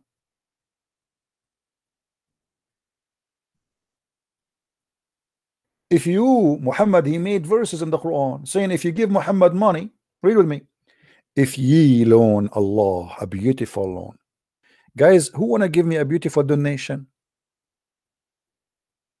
Beautiful loan? What does that mean? And what kind of God he need a beautiful loan?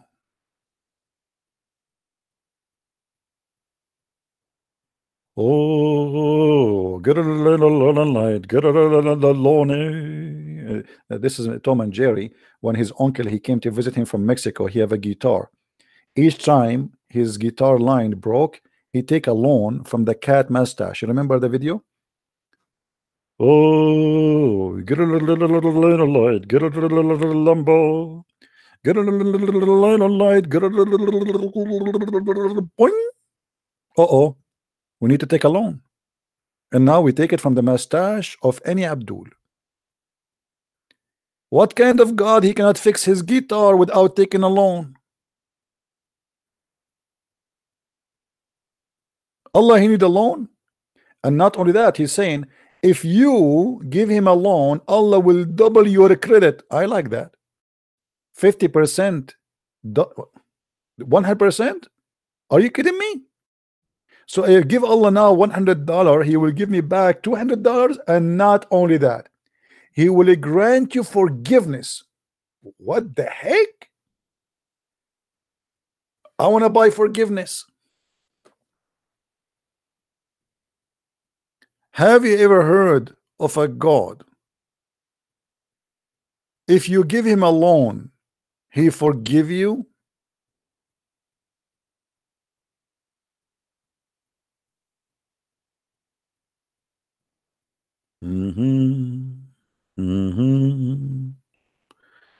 Hari Hari Hari Day. The loan today, the loan today. It is Allah day. Hooray, hooray. Give me a loan.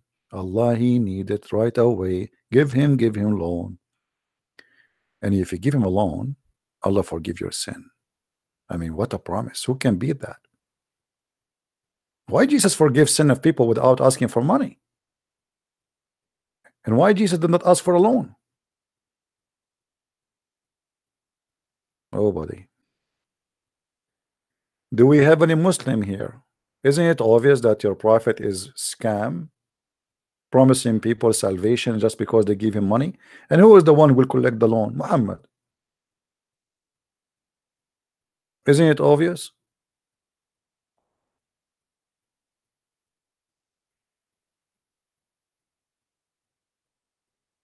Who is a Muslim when I give us a call? Mayday, Mayday. What is the reference? This is a chapter 64, verse number 17. But this verse is appear in many places in the Quran, by the way, not only one place.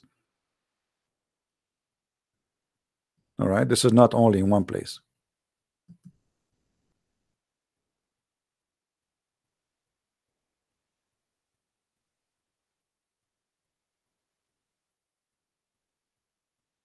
You guys sending me messages in Skype. I can't even understand what the message.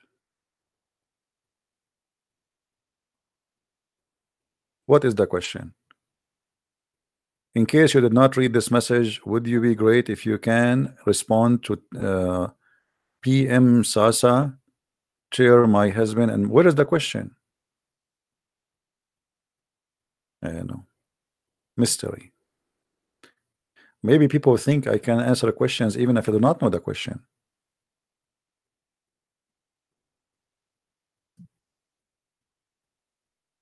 Do we have any Muslim?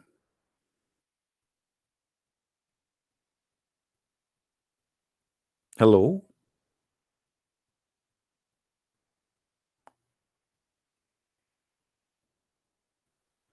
Hello?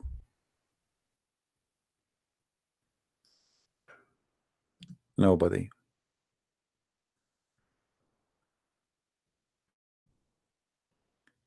My friend, do you know what a scholar in Islam mean? Do you have an idea what scholar in Islam? Like when we say a Muslim scholar, in fact, there's no Muslim scholar in Islam. In case you do not know, according to the Quran, the scholars Muhammad he named them is the one who say we believe, not the one who knows. And I challenge any Muslim to say I'm lying. The one who have knowledge in Islam is the one who say I believe, not the one who knows. Chapter 3, verse number 7. And those who are firmly grounded in knowledge say we believe in the book. That's it. You do not need to have a firmly knowledge, because you go and read the interpretation. They says to you Allah knows best. They have no knowledge. Do you remember when we debated with Dr. Rohi, who have a firmly knowledge, he have a PhD in Islam? I asked him, where is the word Allah coming from? He said, as we know, an Arab guy, he is the first one who use it. An Arab guy? Well, nice to meet you.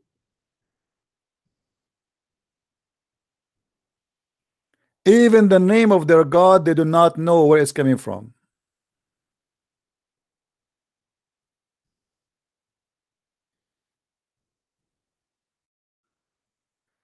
You do not need my permission to send a question. You can send a question, no problem.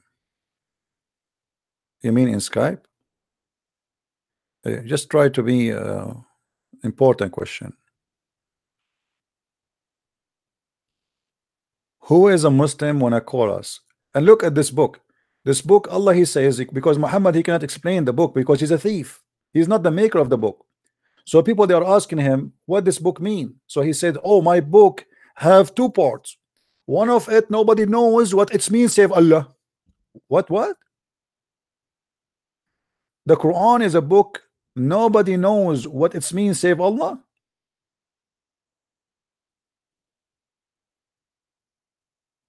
Hello?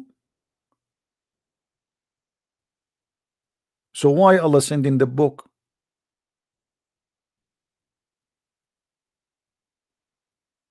Guys, I am going to write a book soon, and please be sure before you buy it, I have a disclaimer. Nobody will understand what I am saying in that book, save a Christian Prince. I mean, that is logical.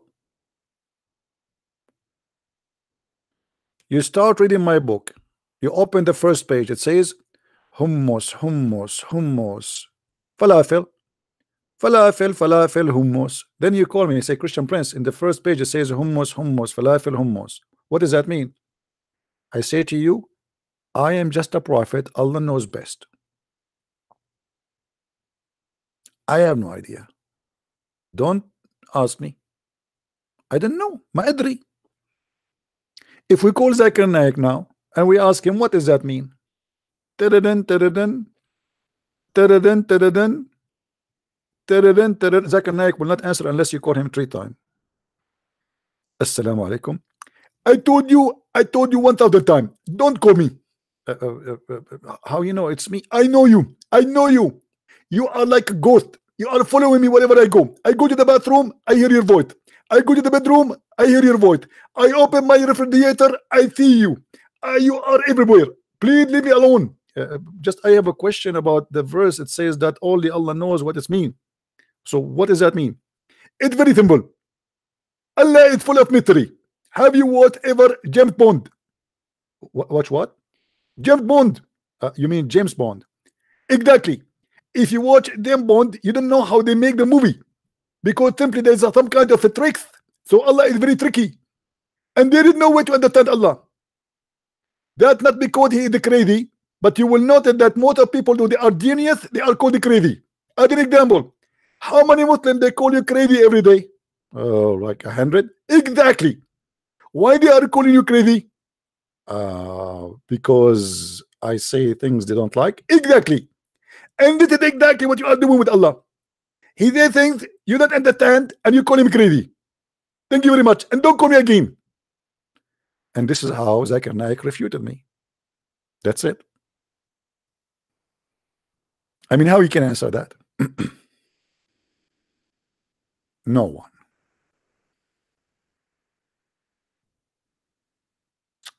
Any Abdul?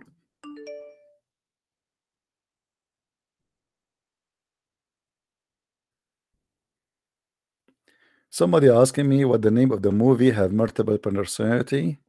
This is old message. That was called The Perfect Host. Muhammad went to Al-Aqsa Mosque, but the mosque was not built till after Muhammad died. First of all, nobody knows where this Aqsa Mosque is. There's no confirmation that this is in Jerusalem. Nowhere, no. Secondly, yes, the Aqsa Mosque was built long during the time of Abdul Malik ibn Marwan. So how this can be a mosque exist? It's a fabrication. Same time, even the Quran does not give any details, and this is why we say Quran, Islam is a stupid religion. You say that Allah He sent His messenger from Mecca. Doesn't even say Mecca, actually. It says Al-Masjid al-Haram, the sacred mosque, to the farther mosque or the farthest mosque. How Al-Aqsa can be the farthest? I mean, this is a stupid statement to say. If the Muslim they believe that Allah He sent a messenger for every nation, that means there is a messenger for the Egyptian, for the Japanese, for the African, Morocco, America, Australia, China. So how the Aqsa is the farthest mosque? Yeah, stupid. I mean, you need to ask Muhammad about this. Allah knows best. All right. Let us see if this guy is a Muslim.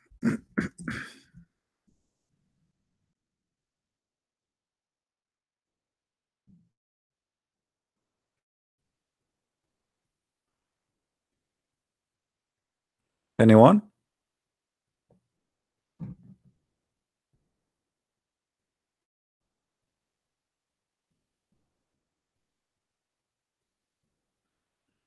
Guys, invite your friends.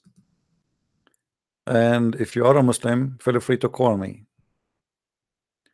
Come to Norway. I mean, you invite me to Norway in the winter. Come on, Angela, wait for me. And okay, what about you invite me in August? I will go. See, guys, how nice the invitation. They invite me to Norway in the cold. I mean, hello? What I will do there? Already here is -30. Invite me in August or July. I mean, come on, what now?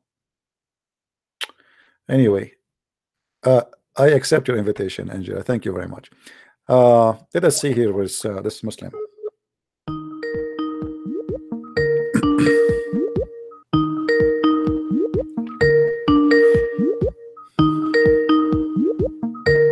Answer, my friend, answer.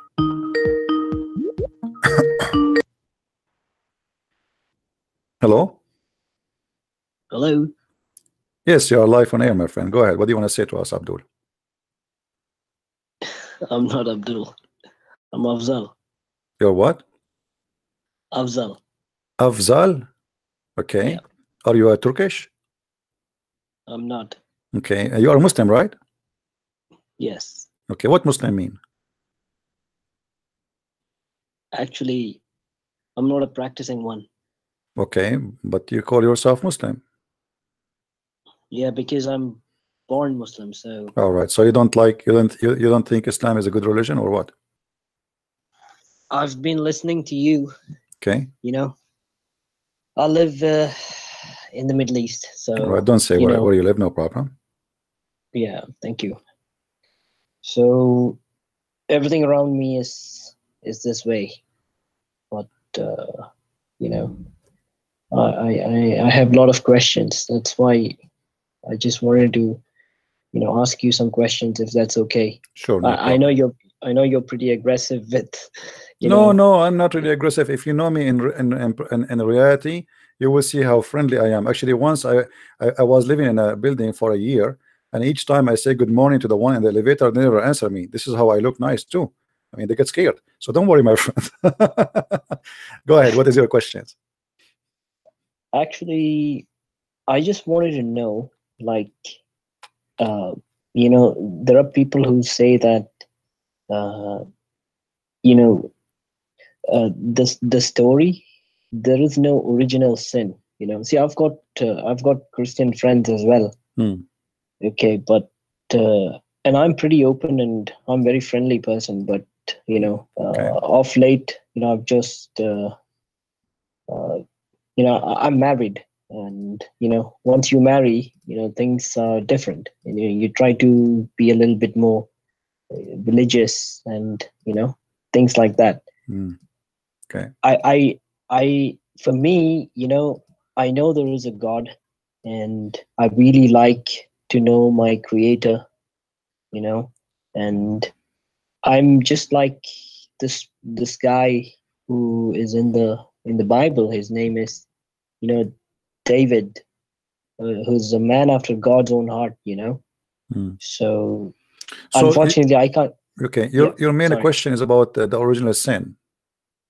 Yeah, I'm a bit I'm a bit confused. I don't know what Okay, to what? believe. Let me Like explain to I you. Original sin in Christianity is very simple.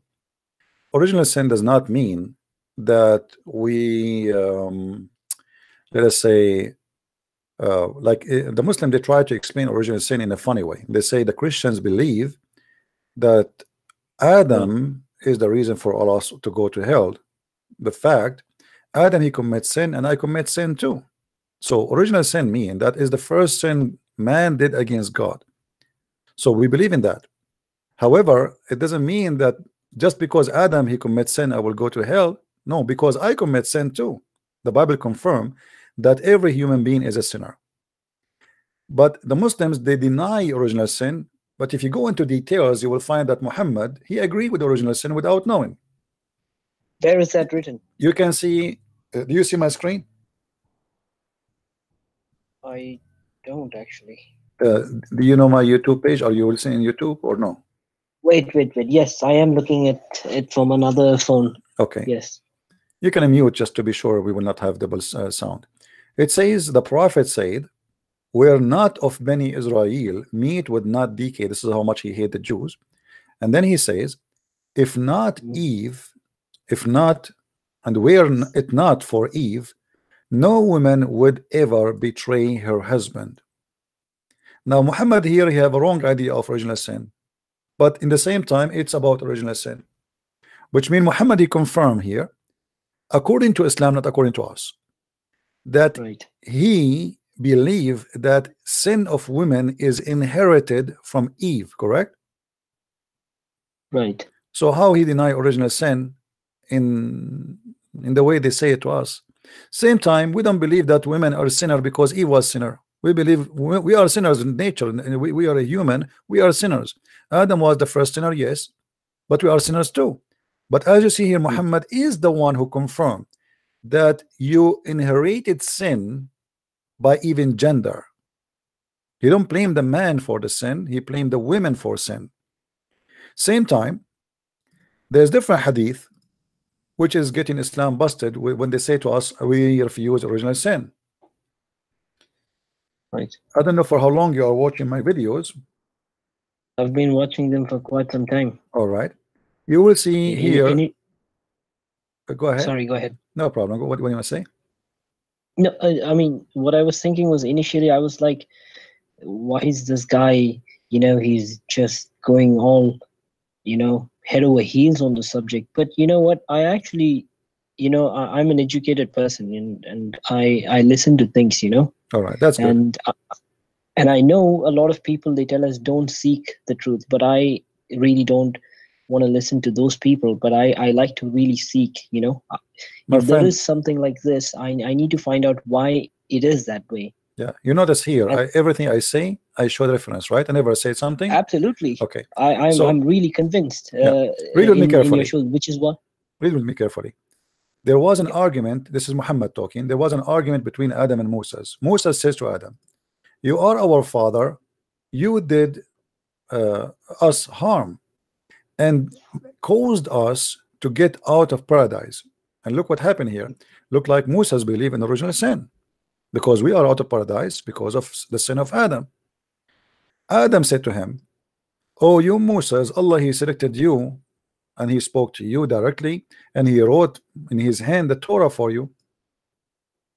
Despite this, you blame me for an act which Allah has ordained for me 40 years before He created me." What does that mean? That's mean there is two prophets, and the Muslim, they claim that both are Muslims. One of them believe in what Christians believe, that Adam he commits sin, therefore we are out of heaven. And that is funny, because how Moses he died, because supposedly this is happened after Moses died.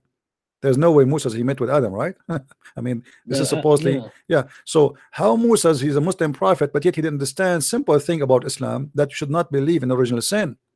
But as you see here, Moses, he is convinced that we are out of heaven because of the original sin of our father Adam.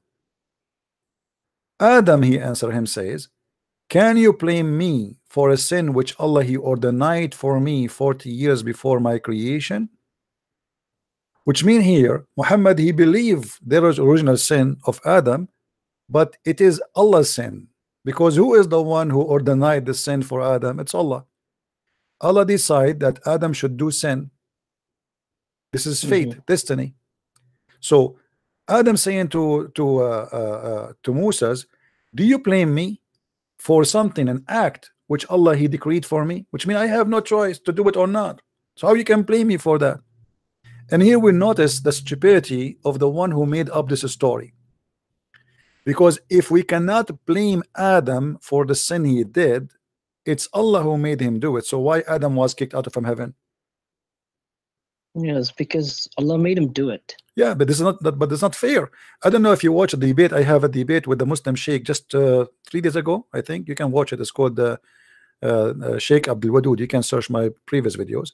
The guy I answered. think I heard that. Yeah, I asked him the same question. He says, "Well, I showed him this." He said, "Well, Allah he decreed that. Can you say no to Allah?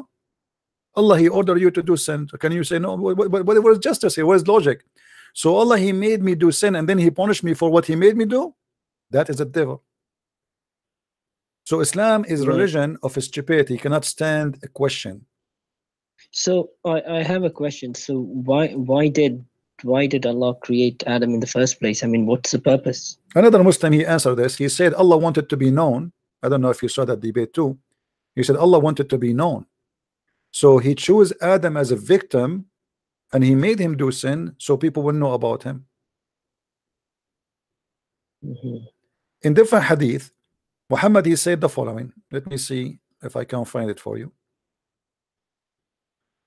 Muhammad he said that, "I swear by Allah, if you don't commit sin, Allah he will replace you with people who commit sin. Right. He will destroy you, and he will replace you with people who commit sin and ask for forgiveness." So the whole idea of sin, Allah is a sick person. He like to hear people asking for forgiveness. So if you don't commit sin, he will destroy you. As simple as that. So sin is a requirement, and it is a need for Allah. It's like you want to watch a movie about an alien sucking people by a machine because they need their blood to live. That is Allah. Allah he need you to be sinner, because if you don't commit sin, then you will not ask for forgiveness. And if you don't ask for forgiveness, Allah is bored. Allah he don't feel important. Allah is suffering from mental illness. It's like saying, "I want my son or my daughter to do something wrong so she will feel guilty each time she look at my face." You know what I mean? Right. And that is a sign of sickness, very clear sickness. This cannot be God. That is devilish. That is not fair. This God, he play games with us. What Muhammad is saying here, if you are a good person, Allah will kill you. You have to commit sin. If you want to live, commit sin. Otherwise, Allah will spew you out of existence, and he would replace you with people who commit sin and ask for forgiveness. So what the difference between me and you? If you commit no sin, Allah will kill you. I commit sin, I am better than you, especially if I am asking for forgiveness, and this is what our requirement is. Right. And this is a clear evident that Muhammad is a foolish man saying stupid things. You know, this is foolish. This is not only I mean, I can't even use the word stupid. Stupid is too smart to say for Muhammad. This is beyond stupidity. Right. I just also have one question. I actually heard one of your debates about some of these worshippers. Prophet Muhammad was, asking or advising them not to go to pray when they are drunk. Yeah. So I just see. I'm not much aware of these things. So I'm just asked to follow things, but I'm taking my stance to this. My wife, she's pretty religious, but I'm not. So I need to find a way through to. You speak Arabic, right? I don't actually. Okay. I'm, you see all those hadith about in front of us proving that Muhammad used to drink wine and he was a drunk person. Even he teach Muslims how to make wine. All those hadith, and they are sahih. All of them. Are these credible, or are they just do they nullify this as weak? No. Those are not weak. Those are sahih. Those are sahih. This is not weak. Okay. This is not. You see the word nabid. Okay. Yeah. Prepared for him, and if you click, this is Sahih Muslim. This is not a joke. All right, this is Sahih Muslim. So right. Muhammad, he used to be a drunk, and even there's many hadith saying that he was a person who teach the Muslims how to make wine. If you go in the Quran, you will find even that in the Quran. The Quran claimed that alcohol is a miracle of Allah.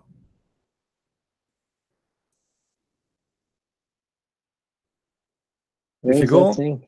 In chapter 16, verse number 67, it says that Allah, Muhammad is proud about alcohol. He's saying, and what I don't sorry to interrupt you, but what I don't understand is, if all this is there, I don't understand why the Imam, on Friday after Jummah prayer, why they say, or why they tell us, these things, that it's prohibited. And I mean, they're clearly just lying to us without even reading from the scripture. You see, if you know how Islamic countries is, you want to live, you better, there's things you can say and there's things you cannot say. And who dare to That's question? true. That's what I'm scared of too. Yeah. Because who dare I'm to playing question? with my life here. You know that if I am now in the Middle East and I'm doing what I'm doing, how long I will live? I don't think even a couple of minutes. Right. So why they don't say? We know why they don't say, but it is there, as you just said. So it is there, and here we go. As you see, the translation even false. It says out of a wholesome drink. In Arabic, it says sakaran wa rizqan hasana. Sakaran, which means alcoholic drink will make you drunk, and a good of it, you make good money from it. So this is a sign of Allah, also a sign for those who are wise. So how alcohol is a sign from Allah? I will tell you why. But I have a question here. Yeah. It says, and from the fruit of the date palm and the wine. So is it talking about just juice, or is it talking about no. In Arabic, my friend, it says sakaran. Here we go. Sakran is being drunk, right? Drunk, yes, that's it. So this is not about the juice. No, it says وَمِنْ ثَمَرَاتِ النَّخِيلِ وَالْأَعْنَابِ تَتَّخِذُونَ مِنْهُ سَكَرًا. From the date and the grape, you take from it alcohol, make you drunk. This is what it says. If you change the you are reading translation. This is the issue. Always translation is fake. Here, this is Yusuf Ali. If we change the translator, let's see, different one. Let's see what's going to be. Do you see how the translation change? We just change the translator. Suddenly, it is not wholesome drink. You see it? Yeah. Intoxicant. Absolutely. So we change the translator, the whole thing changed, because simply every translator, he have his own way to translate and the propaganda or agenda. Some they are less truthful, some of them they are more truthful, some of them they are wholesome liars. But the Quran says clearly that, you know. And at this Right. moment, the Muslim, they will say to you, at that moment, alcohol was not forbidden. Okay, hold on. So if alcohol is a miracle from Allah, and saying you make it from it a good of it, good. What is good of it? How they later became evil. Here he is prizing alcohol, speaking good about it, saying you make good of it. It says warizqan hasanan. Mm-hmm. You make good of it. Okay, what this is alcohol. What is good of it? In this scenario, Muhammad here was not sick yet. After Muhammad, he drank the poison. Anything he swallowed, he vomit. He can't drink no more. Muhammad, he come Yeah. and he says it's forbidden to drink wine. Otherwise, as you see, this is the same God who forbid the wine, is the same God he praised the wine. It can't be. Right. That's a contradiction, right? Yeah, in the same, like either in different verses says that alcohol from shaitan. How alcohol from shaitan? And here you say this is a miracle of Allah. You know, and how alcohol is from shaitan, yet the heaven have a river of wine. You know. Right. And by the way, the same chapter we are reading from here is full of stupidity. Like Allah, he inspired the bees, and he said to her, go and live in the mountains. And then he said to her, eat from all the fruits, and from their bellies drink come from there with many colors. What the Quran is speaking here, the maker of the Quran, he thought that the bees eat from the fruits and they do poo-poo their honey. Mm-hmm. So the honey is the poo-poo of the bees, but the fact this is not what they eat. The bees, they don't eat from the fruit. They collect a nectar from the fruits or from the flowers, and they bring it, and the honey is their food. What the Quran teach, that the honey is their poop, and the fruit is their fruit, their food. And Right. how that can be God? This is God talking. This is so smart. So my friend, let me ask you, Yeah. do you feel like leaving Islam now? You want to denounce Islam? I actually did in my heart, but maybe not by my words. Okay, that sounds good. So we can say you are out of Islam. Yeah, absolutely. I mean, this is nonsense, and it's control system, you know. But where I live, it's not possible to, you know, say things like this. But I think I just have to find a way. I just have to do it. Hmm. Well, I'm very happy for you, my friend, that you left Islam. Do you have any question for me about Christianity? As long as you decide to leave Islam, and you know you are like you are very sure that this is a very stupid cult and you don't want to be part of it, good for you. But what do you think about Christianity? I have a lot of respect for Christ, because I can see that he's always done good things, and you know, I mean, he's helping people, and he's definitely, he can't be human, you know, because of all the things that he's done. So I'm just taking it like one step at a time, and I'm pretty convinced that Christ is God. I know that. I mean to I that, my know. friend. I mean to that. I mean to that. So you accept the Messiah as your savior then? Absolutely, I know That's that, but you that's know, I wonderful. just don't want to go around saying this, because you know how it is in this part of the world. My friend, who care about the world? You know, the Messiah, he said, what is the benefit if you win the whole world and you lose yourself? So win yourself first. So I'm so happy that you believe and you accept the Messiah as your Lord and your Savior. And that is what is important, is not what the world want, not what, if we do what the world want, we will go nowhere and we will never be satisfied in anything.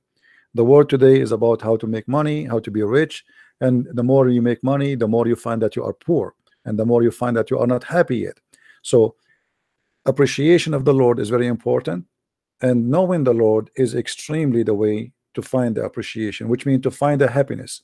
As long I don't appreciate what I have, what the Lord He gave me, I will never be happy.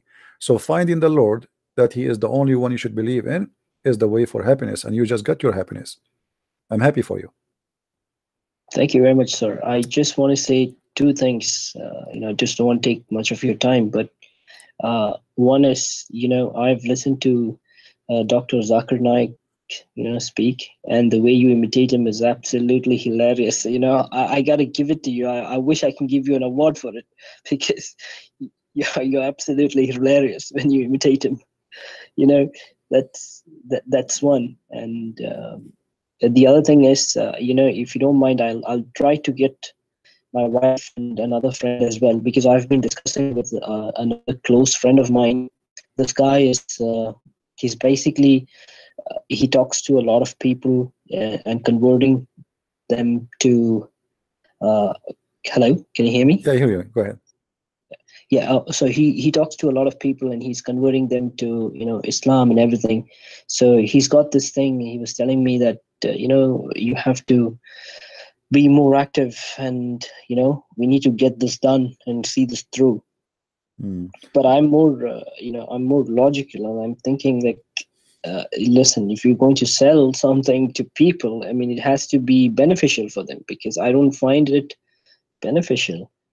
What about So you ask this person to call me? You can ask him to call me, and you watch and laugh. Let him, this guy who want to convert people to Islam, let him call me.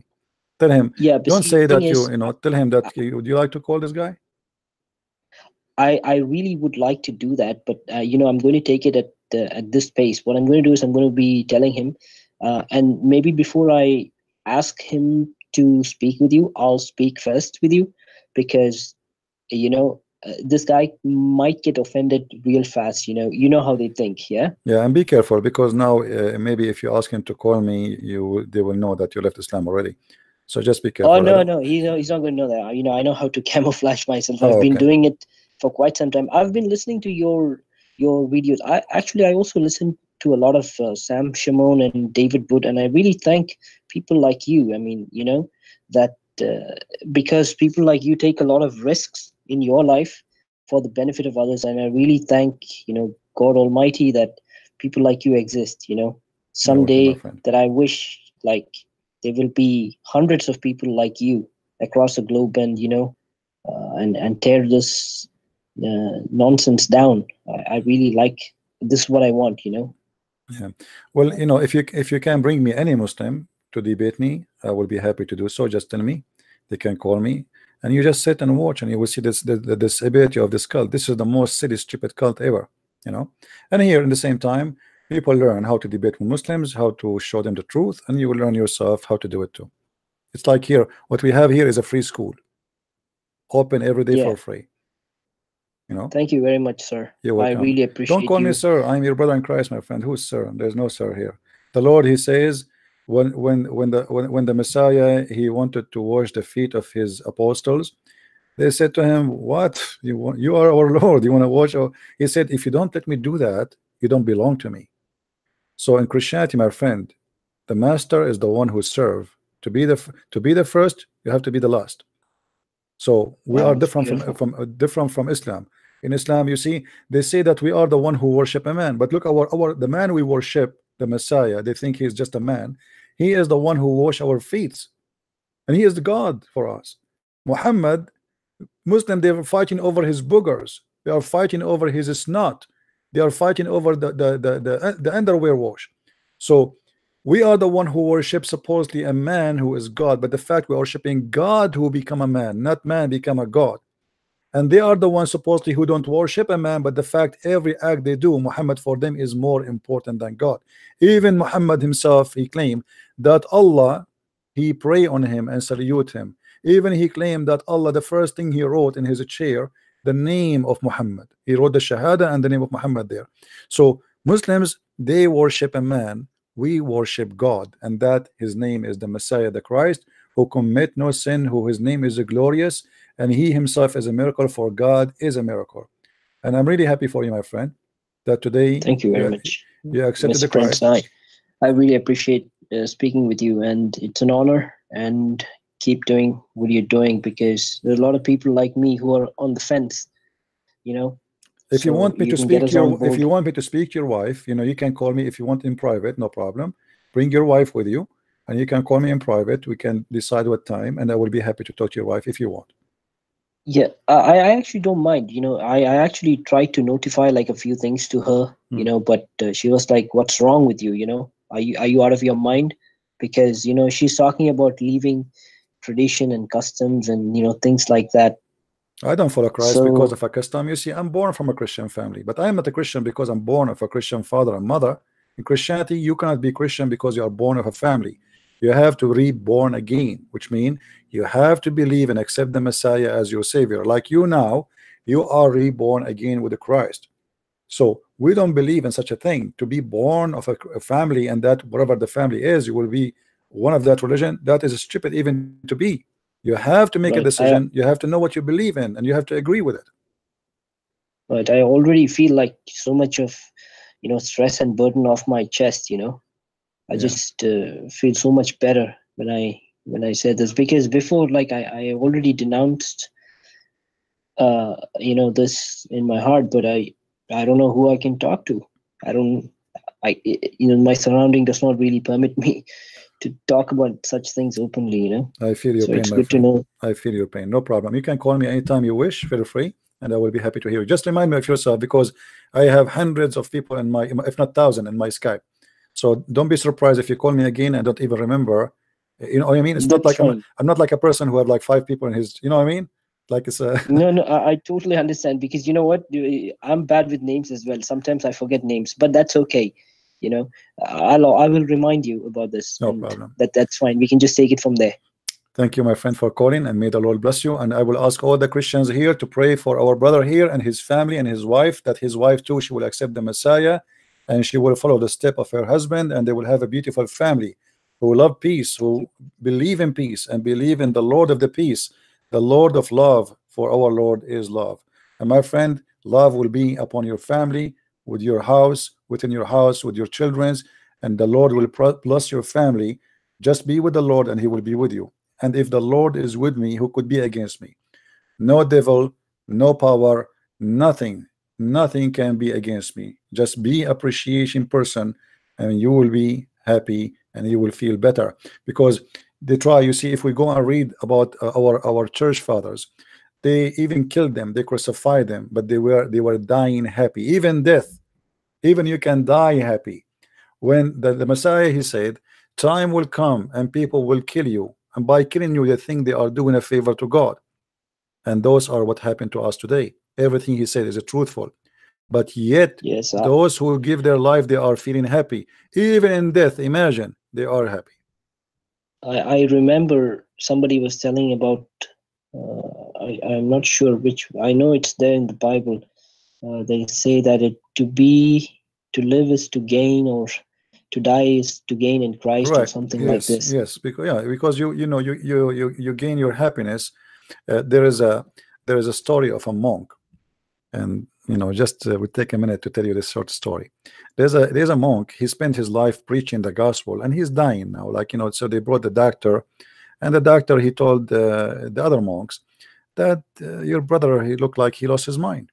They said to him, why? uh, he said, I just told him that he have a few hours to live, and he's so happy, and he have a big smile in his face. He looked at me, he did not talk, he's so happy. So he said, why you don't ask him why he's happy? So he went inside again, and he asked him, why you are happy? He said, my son, I lived all my life, moving from town to town, preaching the name of the Lord, and now you are telling me in a few hours I will meet my Lord. Should I be happy or not? So it depends how we see what it's called death. The one who have a belief and he's a believer, death for him is just a stage of life, not a stage of death. It is another life. For the one who don't Right. have a belief, death is death. That's it. He's gone. It is over. So for us, death means nothing. It is not something terrifying. It is not something scary. It's just a stage in life we will live. And as long we are believers that the Lord, He will be preparing for us a kingdom which we never saw like. And it's not about having a kingdom of virgins and food and etc. That is silly. That is very silly. We will have a different kind something amazing, spiritual, lovely. We will be the same as the angels. The Messiah, when they ask him, this woman who her husband died, and her husband, her brother, he marry her, who is going to have her in the heaven? He said, he and she, they will not get married. They will be the same as angels in heaven. So Yeah. spirituality in Christianity, happiness is not about food as in Islam, or about sex.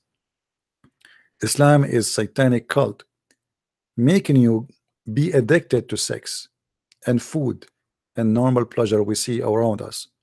In Yeah, Christianity, actually, speaking of that, Irvin, I know this guy who he's my friend. He's married to like two women, and they both stay in the same house. And so I just hinted to my wife. Of course, I love her. There's no way that I want to look at another woman. And we see a lot of movies which also tell us that it's always like a one woman, one man kind of thing. So, but these guys, they say that, no, you can actually go and, multiply and get more kids. And it's fine because I know people who've done it. My uncle has like 3 wives, and, so my wife is like really scared. She's thinking that I might leave her, or maybe when she becomes fat well, after a couple of kids or something like that. yeah, tell her, well, see, I became a Christian now, so that risk is gone. so she, Absolutely, so yeah. she should be happy for I that. have to tell her that. Yes, I mean that's how it should be. I just never understood how it is. Like it's sad that I've got a lot of friends who are actually females. I mean, we chat. We don't probably meet face to face, but we chat, and their lives are so sad, and I feel a lot of pain for them because some of them. You ever heard about this Muta? Oh yeah, don't ask Christian Prince if he heard. That will be not. I'm so sorry, sir. Yeah. All Yeah, right. yeah. So that really happens. Oh yeah. It's like it's a contract marriage, and you have 3 days to return her, and you take in a virgin, Actually, and then you return her back. the 3 days is not a must. You can have it even for 2 hours. It's not. This is like a statement about the date. The important is that you set up the date and the time uh, predated, which means if you say 15 minutes, it's 15 minutes. If you say 2 hours, 2 hours. If you say 2 weeks, it's 2 weeks. That's it. Yeah, for me, I never understood that, and it was very difficult because I remember one of the times, I was asking my friend, just imagine if somebody takes your sister. I mean, I don't have sisters, yeah, so Mhm. that's why I can't really think about it. So my friend, he does, but I asked him, told him, what if someone comes for your sister and just wants to have her for like 2 nights? I mean, what do you think about that? You know, Well, this is obviously and it's prostitution. It's uh, prostitution, but it's undercover. actually legalized religious prostitution. That's what I would like to term it as. Yeah, it's a prostitution, but he made it legal. God allow it. Through religion. Yeah, but in fact, it's Yeah. prostitution. Well, as you see, Islam, Islam is just a cult, and as the Messiah, he said, "From their fruits you shall know them." And for me, I don't reject Muhammad because his name is Muhammad, even though the name is an insult to God because he called himself the praised one. But I reject him and reject his teaching because from the fruits you shall know them.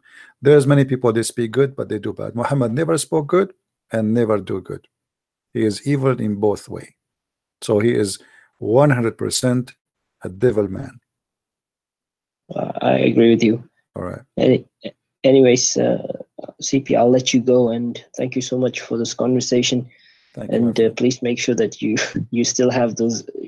I like humor a lot, so I like your mono acting as a couple of different personalities, and it's fun, Yeah. especially when you imitate Dr. Zakir Naik.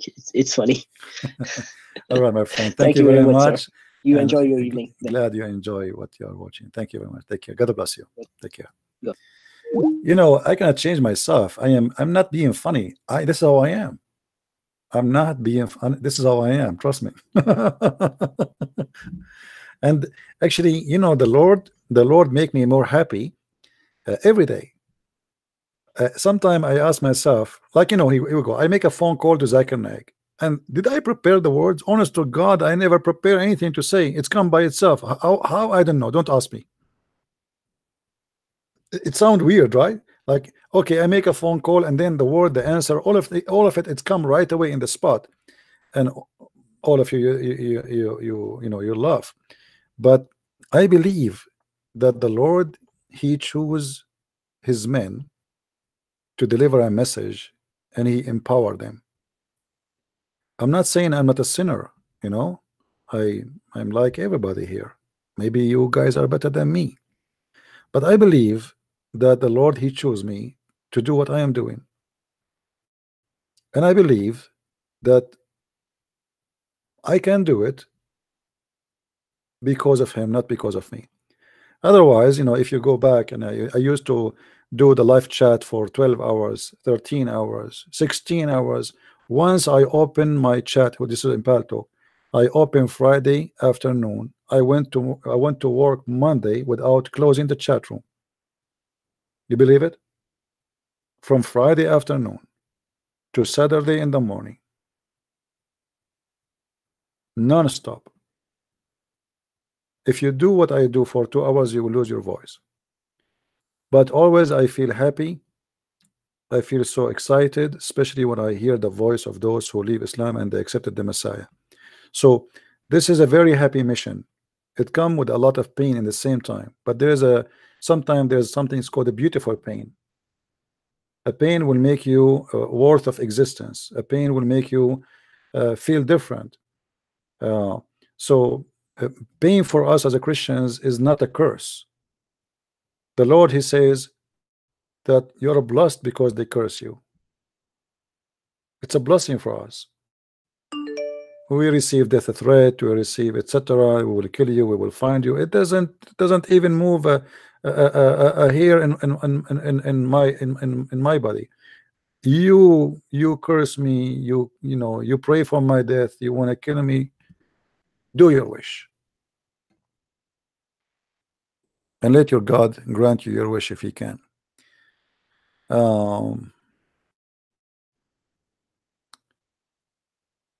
Okay.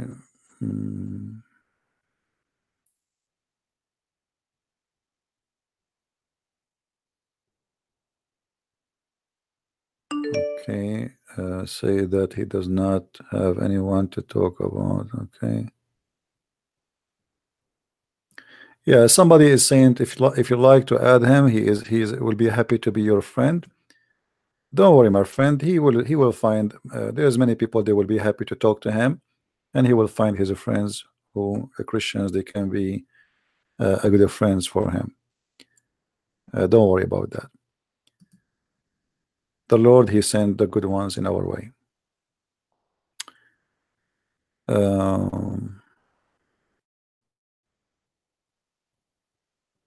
Let us see. I am a Christian. I have a quick important question. Okay, let's see what this gentleman want to say. I hope it's important. I cannot see my keyboard now. You believe it? Let me turn the light on. Oh, I forgot. I should use the light of the messenger. When the prophet, his mother, she gave birth to him, a light came out from her vagina, reached all the way the palaces of Damascus. True story. I wonder why the light is not coming here now. I mean, this is a nuclear vagina. Dangerous. I'm so happy actually I'm not married. Imagine your wife, she get married and your wife, she take off her panty, and then what happened? You go blind. A light come from there. I like, what we should do? Should we wear welding mask in this case? It's very dangerous, my friend. You didn't know what you are going to find out in the bedroom. The prophet mother, a light come from her vagina when she gave birth to Muhammad, reach all the way the palaces of Damascus. That might be a true story. I mean, it must be. Historian, they wrote this story. Historian. Must be true. But me, myself, I will never go in the bedroom unless I am wearing a welding mask. What if she is a Middle Eastern like me and she is inheriting this from the mother of Muhammad? Very dangerous. I don't want to go blind. Like you go inside the bedroom to have you know, to have make love to your wife, and we're like, what happened? He lost his eyesight. Why? Sorry, uh, I took off the panty. That's very dangerous. This is why we men, we suffer a lot. You see, women, yesterday I told you the story, the Islamic story about Balqis, how she killed the king by her shoe. I mean, do you see how we men, we suffer? A man, he lost his head because of a woman's shoe. The other man, he lost his eyesight because of a vagina. The light is coming there. It was so crazy. I mean, why in the world you want to get married? It's dangerous. I want to go safari better than getting married.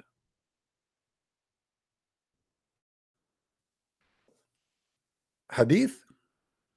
Go to Google right now and search. Why you want to debate always on me? Come on, come on. I just told you the story. Search right now. A light. The Muslim, they translate it as the following. They say a light came out of the mother of the prophet. Came out of the mother of the prophet, but they don't tell you in the translation from where.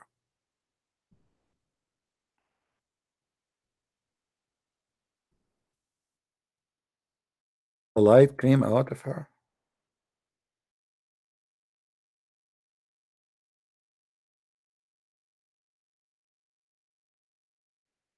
I'll show you the reference. Hold on.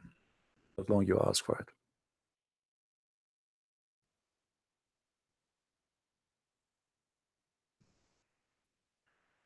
Oh boy.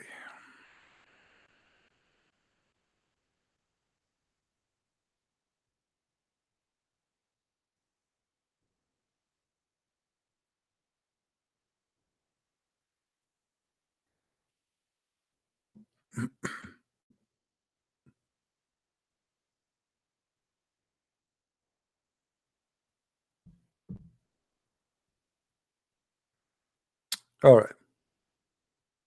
Here we go.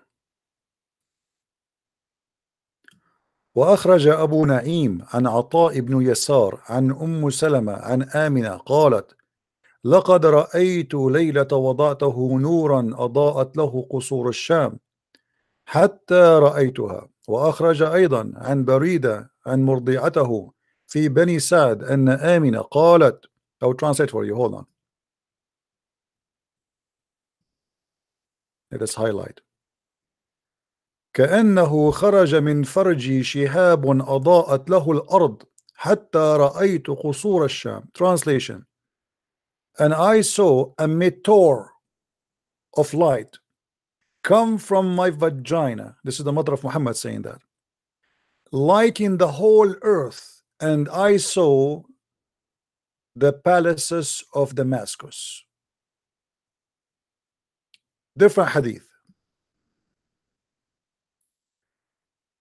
From him, Hammam, from the mother of the prophet, she said, لما ولدته خرج من فرج ولدته خرج من فرجي نور أضاء له قصور الشام فولدته نظيفا ما به قدر. رواه ابن سعد. When I gave birth to him, a light came from my vagina, lighting the palaces of Damascus, or the whole Sham, which means Syria. And I gave birth to him, and he was so clean and have no dirt on him. Reported by Abi Sa'd.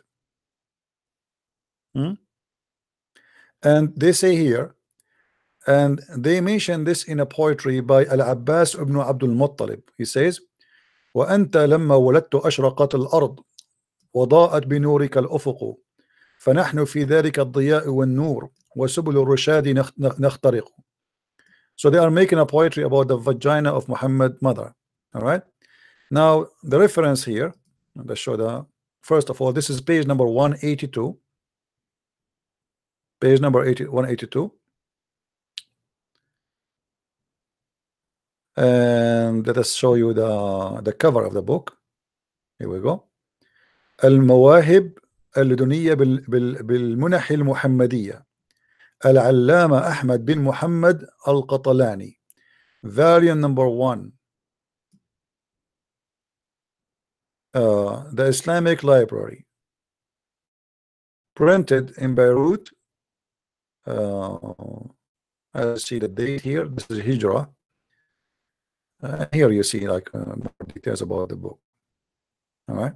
Now, for sure, this is mentioned in many references, not only once or twice. I mean, all those books, as you see. الموسوعة الشاملة الخصائص الكبرى. I'm trying to open the page. It's taking time.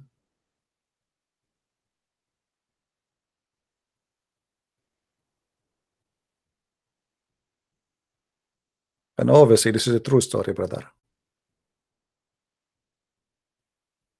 Anyway. And you know, like obviously, there is some kind of vagina. They are special. And it would be fun if we can have the mother of Muhammad to generate electricity for us these days. He showed that women are not allowed to sit in a chair because of Satan. Can you show us why? No, not it's you know. I don't know what somebody's asking me about Father Zachariah. He is a Coptic priest. He have a program exposing Islam too. He's a very good man. That he showed women are not allowed to sit in a chair because of shaitan. I don't think he said that. I never saw what you are talking about. But as I know, that a Muslim woman, she cannot sit on a chair for a very simple reason. The chair in Arabic is the word kursi.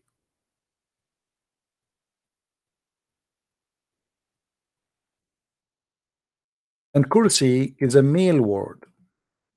So if you allow your wife to sit in a kursi, which is a chair, which is a male word, that will make her sitting in the lap of a man.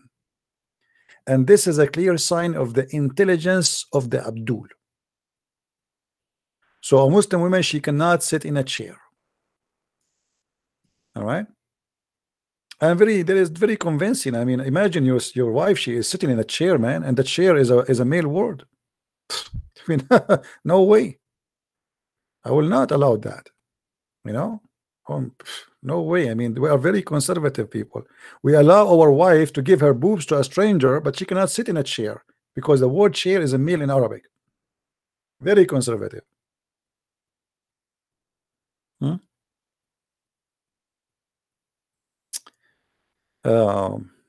If I quote for you the chain of the fatwas you see in Islamic world, you will not believe it.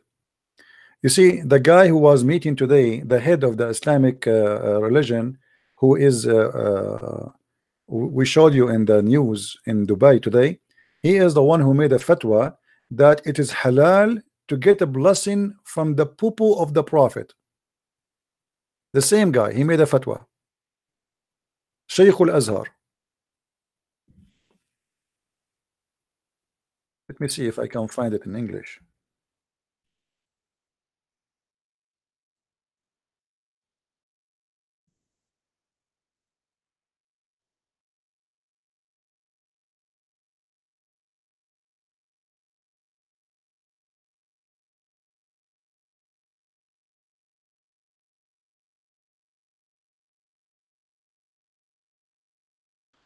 Let's see.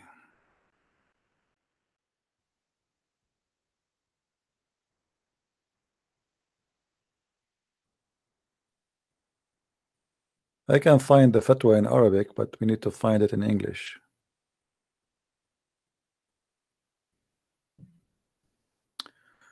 Let us see this one.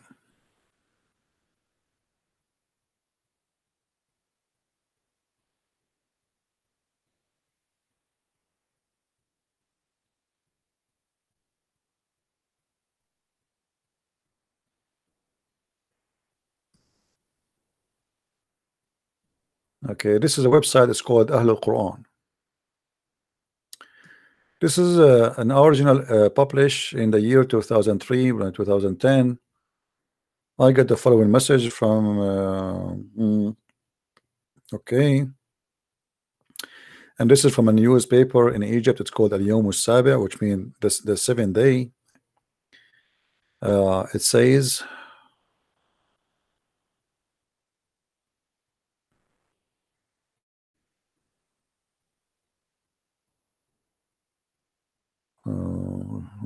my response. I want to see where is the fatwa, because let us see here.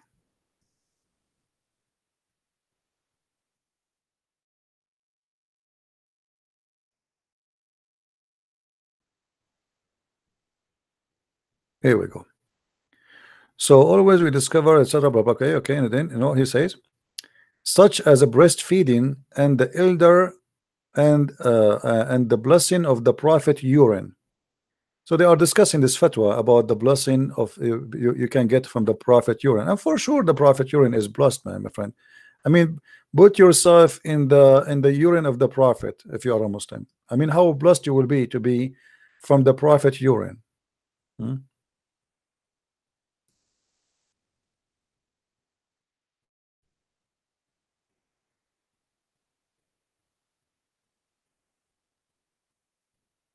You see, if you drink the prophet urine, you are going to be blessed. This is the same mufti we saw in TV in Dubai today. He is welcoming the Christian leaders, supposedly they call themselves Christian leaders, to Dubai. He is the same one. He said that if you will be blessed if you can drink the prophet urine. And by the way, I mean, what the point of this fatwa? I mean, where we can find the prophet urine now? Is he still urinating? I know sometimes I find that a human being is a very funny creature and he is beyond stupidity. What the point of this? I mean, I can say that this guy is saying this in the time of Muhammad. Okay, no problem. But Muhammad is dead. And do you have his urine? Anyway, garbage in, garbage out. What you expect? Garbage out, garbage in, garbage in, garbage out.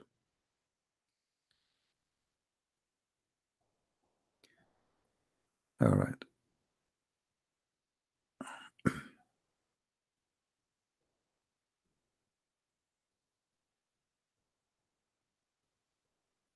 All right. Anyway, guys, I want to say thank you for being here. We have enough for today.